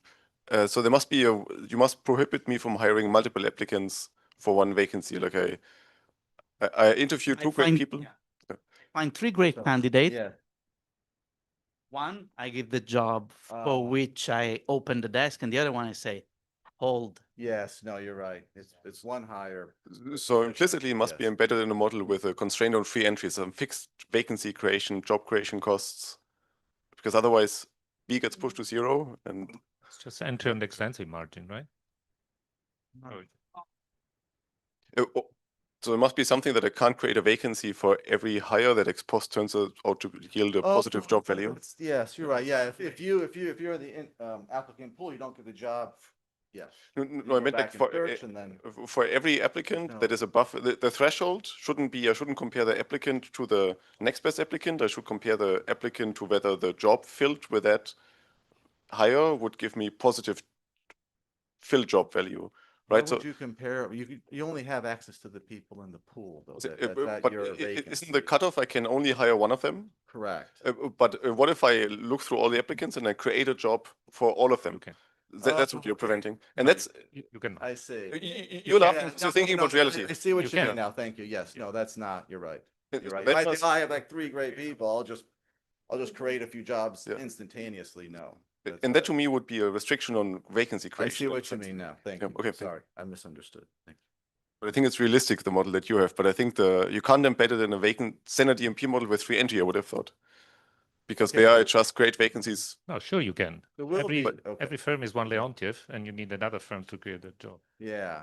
Yeah. I There will be. So then, but that's almost like it's not a model of a large firm where I can I see that's why you said intensive, extensive. Thanks. No, thank you. Okay. Right. So I just want to show you some outcomes here. So again, I'm going to first characterize outcomes at the bin level, and then map back. It's useful to work again with the bins because that's the payoff relevant information. Okay. So in terms of notation, as you saw, each bin is occupied by a pair of a type and an eta. So a pair in a bin K, I'm just going to call that X sub K, eta sub K. And then the Q length in that bin, the unemployed divided by vacancies, is just a share of the Q length of that type that draws that eta. That's what that says there. And then likewise, the distribution of payoffs in the bin is just given there by H sub K. Okay. Sorry, a Sorry. pair, Let me one go back. pair, one pair in bin. There can be multiple pairs in the same bin with the same By value. a type in eta. Right, could there be multiple That combinations? uniquely occupies the bin. Why can't be multiple combinations to give you the same payoff? No, because again, the reservation values are defined here for type in eta. And then I'm going to take those reservation values, and each of those is a bin. It's just definition. Yeah, non-generically they could. Non-generic with continuum they could coincide. So With you the continuum, they could. Sorry, just so say that one more continuum time. of x's. Oh, or I eta, see. or maybe continuum of etas. Maybe discrete x is enough. I just have been with a bunch of people that just have the same. Some of them are less Yeah. variable, more option value, but in the end they're the same. No. Okay. No. Okay. Okay. Let me. Yeah. Yeah, let me- I mean something you're too sure. Okay, there's a few results we derive. I don't have a lot of time. I want to I'm going to walk you through one of the more novel ones. This is the probability that you interview an applicant of bin K. It's helpful to break this into two parts. There's the probability that you interview at least some applicant in the bin that you get to the bin. And then once inside the bin, the probability that you interview any one applicant that's there. So the first part takes this form. This is the sum over all the higher ranked bins. So I'm in bin K. So this is the sum of all the higher ranked bins. That term inside, the purple term, I hope it's purple to you. This is just the expected number of bin J applicants that draw a payoff higher than my reservation. Okay. If that's pretty big, it's unlikely you as the firm are going to get to me in bin K, and so the probability of an interview is lower. This is called the effective Q length. That same term shows up in this other term for good reason. Again, if I'm in bin K, if there are a lot of people in expectation that will draw a payoff bigger than the reservation value, that's going to depress the chance that you interview me. And then we can just map back to type. So we can do it all at the level of the bins and then go back to type. All we have to do is just, again, use this distribution function that tells us how types are distributed across the etas. And that is it. We also in the paper derive in closed form the worker flow, so the probability of finding a job, as well as the distribution of payoffs conditional on hiring a worker of some type. That's the fee down there. That'll be an important object. I can't show it, but it'll be an important object in the job creation decision.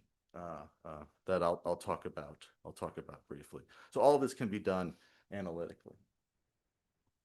Okay, so let me get to the dynamic model. I need to pin down unemployment by type and vacancies. Okay, I've taken that as given for now. I need to address it. We're going to assume that a match with type X dissolves at some rate delta X. That will be exogenous. Output per period is constant within a match. And so the way that what can sort of infer then what's going to happen here is that when you meet, you draw the eta, the epsilon once at the start of the match, and that's that. Okay, then you just produce. You discount at rate R. Okay. What's the structure of payoffs here? So let me just go through the two wage setting protocols. First, if you make take or leave it offers, it's quite simple. You just take the float payoff here, the wages B, and you scale. Under Nash, remember the Nash bargain generically is this weighted average of the flow output and then the annuity value of search, which I give at the bottom here. Notice I've used surplus sharing to write the forward term as proportional to the expected payoff to the firm. I can compute that because I know the density of payoffs if I hire a type. So that's straightforward. I take the wage, I put it into flow profits, and I get this as the payoff to the firm under Nash. It has the same basic form as in the static model. You just endogenize the outside option. What's so once I alpha? have the payoffs, I can just apply Weitzman. and I'm off to the races. Sorry. John. What's alpha? Sorry, apologies. That is the bargaining weight of the worker. So it's not Nash. It's not Nash. Thank you, John. Thank you. Now the year is complete. Oh, I mean, Nash 51 says bargaining weights are boosted. okay. I'm right? happy to say it differently.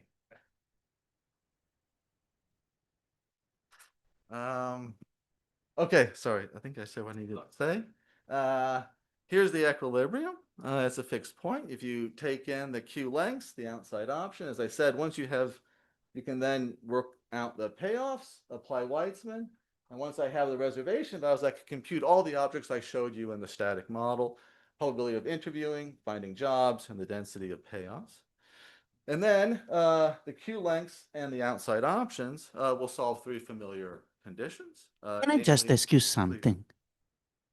Why the hell does anybody apply for a job to be paid B of X? Why it's probably not your favorite. I know. I tried hard for you, Guido, to have not the Nash, the alpha results for you, but I will, hopefully I have a little more to say about that, but I understand your point, and that's where we want to go. No. I understand you fix it with alpha. Yes. But that decision of applying or not Oh, yes. showed up. I know. I try to be upfront about that. There's no application decision. There's no multiple application. Well, no, there was a. You just randomly send. Yeah.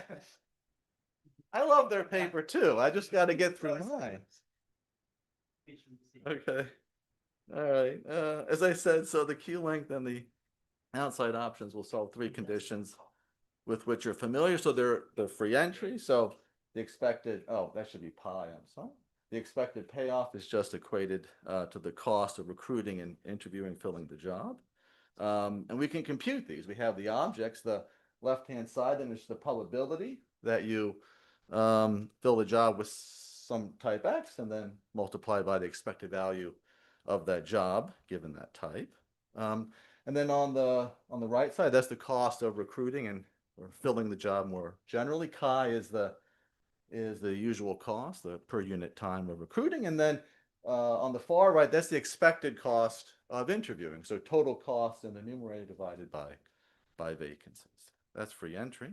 The Beveridge curve just equates inflows and outflows. Again, sorry, might have not mentioned M is just the population share of type X. So inflows are equal to outflows. P is the probability that you find the job, your type X.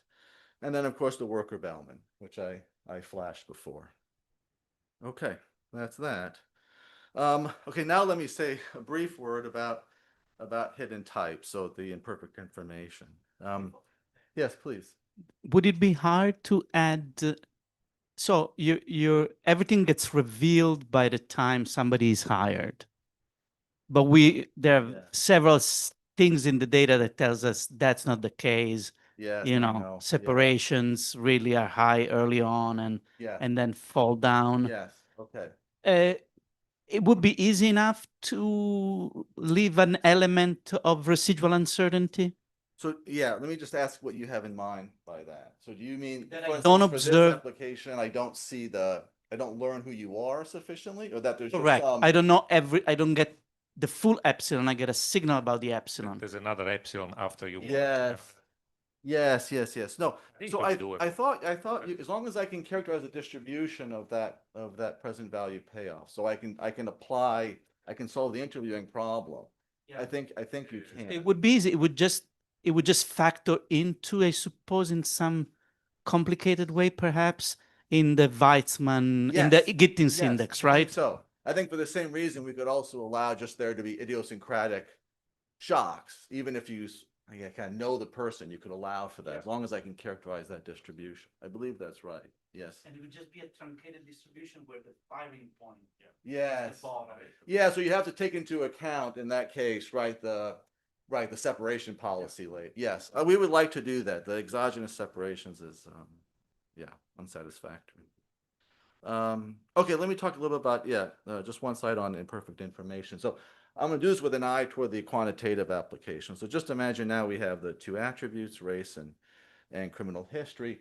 I'm going to assume that you see race. I know in practice that's not quite right. Perhaps you see it, a noisy signal of that. That's an extension of interest to us, but for now, I'm going to assume that you see that. What you don't see at the application stage is the criminal record of the individual. The rest of the model is the same. Okay, so you still get the ADA draw. You still see that because that's revealed by the application written, the resume, she said. And then you learn pi at the interview stage. So you learn their true type. Okay, all of that's still the same. So to choose interviews, all that's going to change here is the firm has to evaluate the distribution of payoffs, now conditional only on race and eta. So this is done, as you might imagine, quite simply. You take the distributions of payoffs here, conditional on the full type. I need a weighted average of those, where the weights are just going to be, in the top line, the probability that the applicant is an ex-offender, given the race and the eta. And you get that from Bayes' rule. And that's it. So all you really need to proceed with the rest of the analysis is to swap the original H for that H bar. And then the analytical apparatus really goes through. You can solve for the reservation values and so forth. What I want to stress here is that in this application, the reservation values, the pi stars, will be independent of record. That's by construction. And so ex-offenders will be assigned a higher reservation value than they otherwise would. They'll be moved up in the queue, and that will enable them to grab more interviews. You'll see that in the calibrated model. Okay, I think that's all I wanted to say. Okay. Yes. Epsilon of x's, you just have. And the epsilon axis for offenders are actually, you kind of fold them together. Sorry, can you say that?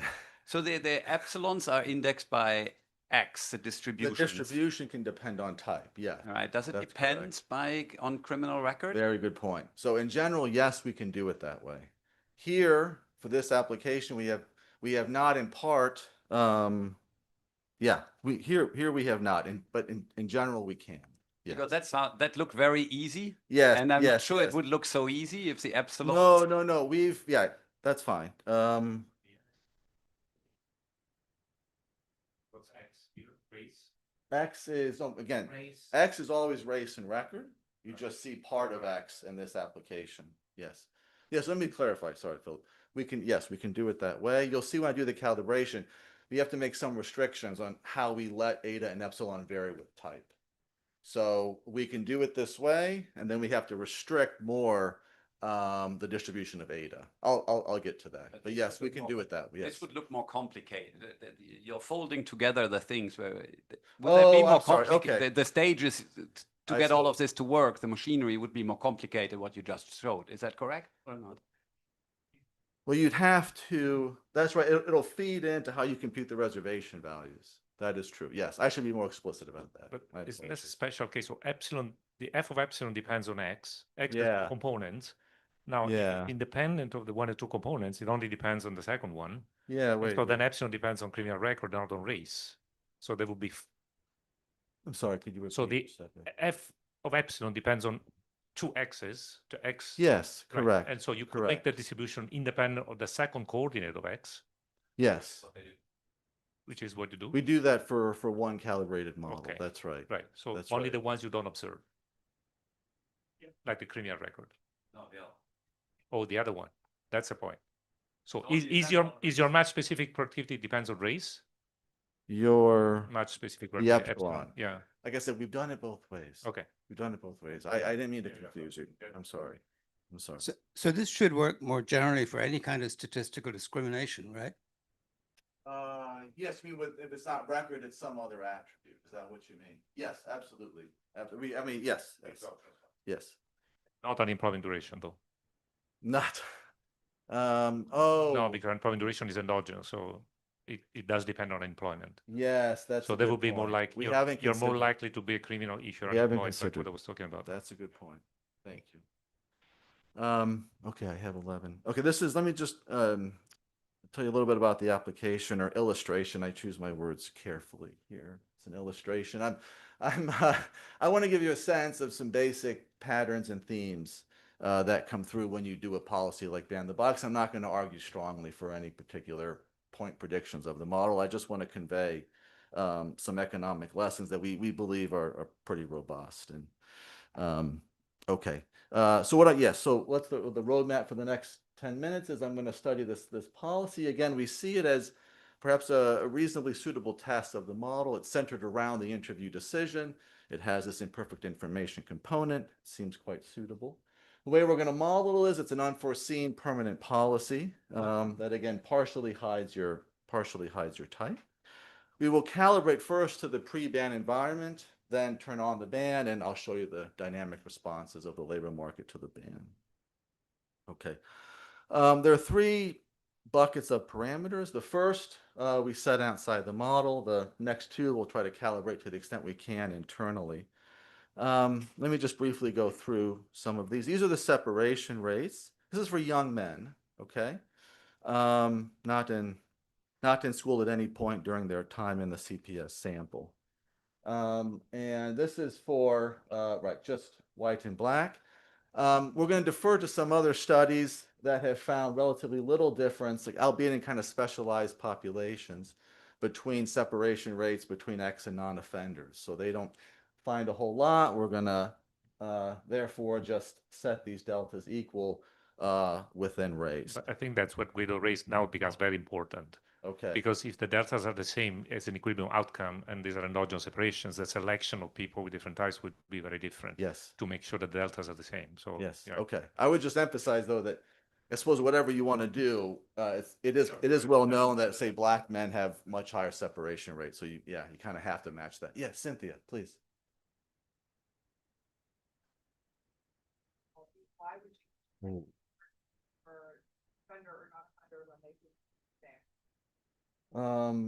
You take them as a proxy for match quality? Sorry. Oh, I need to compute present values here. And these are just taken as given, and they're going to affect, sorry. Yes. Conditional on race. Yes. Yes. Yes. Correct. Yeah, that's right. Yeah, so the flow outputs will differ. I'll talk about that. That's the eta and the epsilon and the z. This is just the discount, the discount rate. Okay. The population shares. This gets hard because there's no consensus on ex-offender shares by race. I should say, for this, I'll take ex-offender to mean someone with a felony conviction. Okay, so I said, yeah, so I say this is a very suitable test, but in fact, the market for ex-offenders is not well understood. So we kind of bit off more than we could chew in that sense. Here are the numbers I'm gonna consider for the ex-offender shares by race. We've cobbled this together in part with household survey data and part with administrative data on prisoner releases. The latter tend to imply much higher rates of felony offense and incarceration for black men in particular. So if you use that information, you get this higher number of about a little less than a third of young men with a felony conviction. We've also run it for the smaller number of about 20%. I can discuss how that matters. This is the range that we've considered. Okay. You have double counting. Is that the problem? That someone is released 3 times. No. So in fact, the analysis that uses the prisoner releases explicitly tries to account for recidivism. Yes, that's true. And I have, and we've looked at a number of these, and they're pretty robust, it seems, but just higher than what you get in the household survey numbers. Okay, so then that leaves us with the labor market frictions to pin down, and then the payoff parameters. As I said, we try to calibrate these internally where we can, but 2 confessions to make. One I've already made, which I'm not going to do Nash for surplus sharing for the quantitative section. And then also, moments are kind of scarce. Again, we don't know a lot about the ex-offender population. I have to make a number of restrictions. I alluded to one when I confused Philip terribly, where I said you kind of have to, if you're going to allow, say, 8 of the very more freely by race and record, you have to sort of restrict how you let epsilon vary by type. So that's what we're going to do here. B is going to be the same independent of type. Okay. And then lastly, I just should mention, we have moments that help us identify differences in the distribution of that eta. The overall scale is hard. I'm going to kind of set that at a level that's especially hard if you don't use wage moments. I'm going to set that at a level kind of based on the ongoing work with wage setting. But that's one that here is difficult to pin down. Let me go through a few moments and sort of how they inform some parameters, and I'll show some results. Because we're nearly out, I really would like to see how you discipline the noise. The noise. Yeah, the epsilons and the etas. About that right now. Right now. Okay. You can't. Okay, you can follow up if you want. I realize you're close. Okay, so we're going to try to hit interview rates by type. We're going to try to hit non-employment rates by type, and those are kind of the main moments. So here, this is the interview information.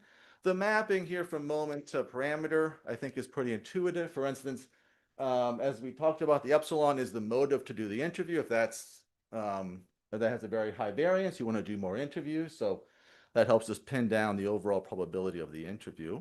Likewise, the relative interview rates of, say, Black men is highly informed by the relative dispersion of epsilon here. And in addition, I should say the Zs are also very informative for the interviews. The Zs factor 1 for 1 into that pi star. So they are very, very influential for those moments. We also try to pin down some information on employment rates across types. Okay. Oh, by the way, I should just say here. So again, these, the numbers for the interview rates, what do they say? They say if you're an ex-offender, you interview at a rate 40% less. That's pretty big. Okay. Not big differences across race, conditional on record. This is for the pre-ban period. For the employment numbers, ex-offenders are employed at much lower rates. That information helps to discipline the dispersion in the etas. More upside potential means you're more likely to win the job, if you will. And then lastly, we have to pin down C and B. We'll use some information on the interview cost per hire. For B, I mentioned a few numbers. I know that's an important parameter in this room. So we're going to go more on the higher side of about 0.7 of flow output. But again, I can talk about many other calibrations. Okay. I don't have much time. Let me just say two results in terms of what the parameters we find. So what do we get? We get that the Zs are for ex-offenders are about 10 to 20% lower, so quite a bit lower for this calibration. We also find that the overall dispersion of the epsilon is higher than that for eta, so it's quite important. Okay, let me show you some results though, and I can talk more about that. Okay, let me go through interview rates, employment, and then aggregate job creation. Here we go. This is the callback probability of the interview rate. This is expressed relative to the pre-ban level. So it starts at 1 and then goes up or down. The dashed black lines, those are from the audit study of Aggregate and Starr. Okay. So what do we take from this? First, when you do the ban, more ex-offenders get interviewed. As we discussed, they move further up in the queue. They're assigned a higher pi star, if you will. That comes at the expense of the non-offenders. Second, the gains for Black ex-offenders are smaller than for white. The losses for Black non-offenders are larger. Intuitively, under the ban, Black men are going to be interviewed at roughly the same rate. Because they have a higher ex-offender share, lower expected payoff, that rate tends to be low. Okay. Now, those results are qualitatively consistent, I would say, with Aggregate and Starr. As a quantitative matter, though, you can see that we kind of substantially understate the rise in racial inequality that the ban induces. In particular, the increase in interview rates for white non-offenders is a rather challenging result for us to rationalize. So that's interview rates. The same pattern appears for non-employment. So again, ex-offenders work more non-offenders at the expense of non-offenders. Let me just make 2 points here. First, the change in employment is not that big relative to the change in interviews. Okay, so why is that? Well, in a typical job, you get about 13 applicants in the model. You do about 5 interviews. So if you mistakenly, if you will, interview an ex-offender, you can often correct that mistake with other interviews. So it's hard still for ex-offenders to win the job, if you will. So the employment gains tend to be quite a bit smaller. Are we kind of in line, at least, with some estimates? I would say broadly so. The ex-offender employment responses are at the top end of the range, but within that range, and agree with a recent study.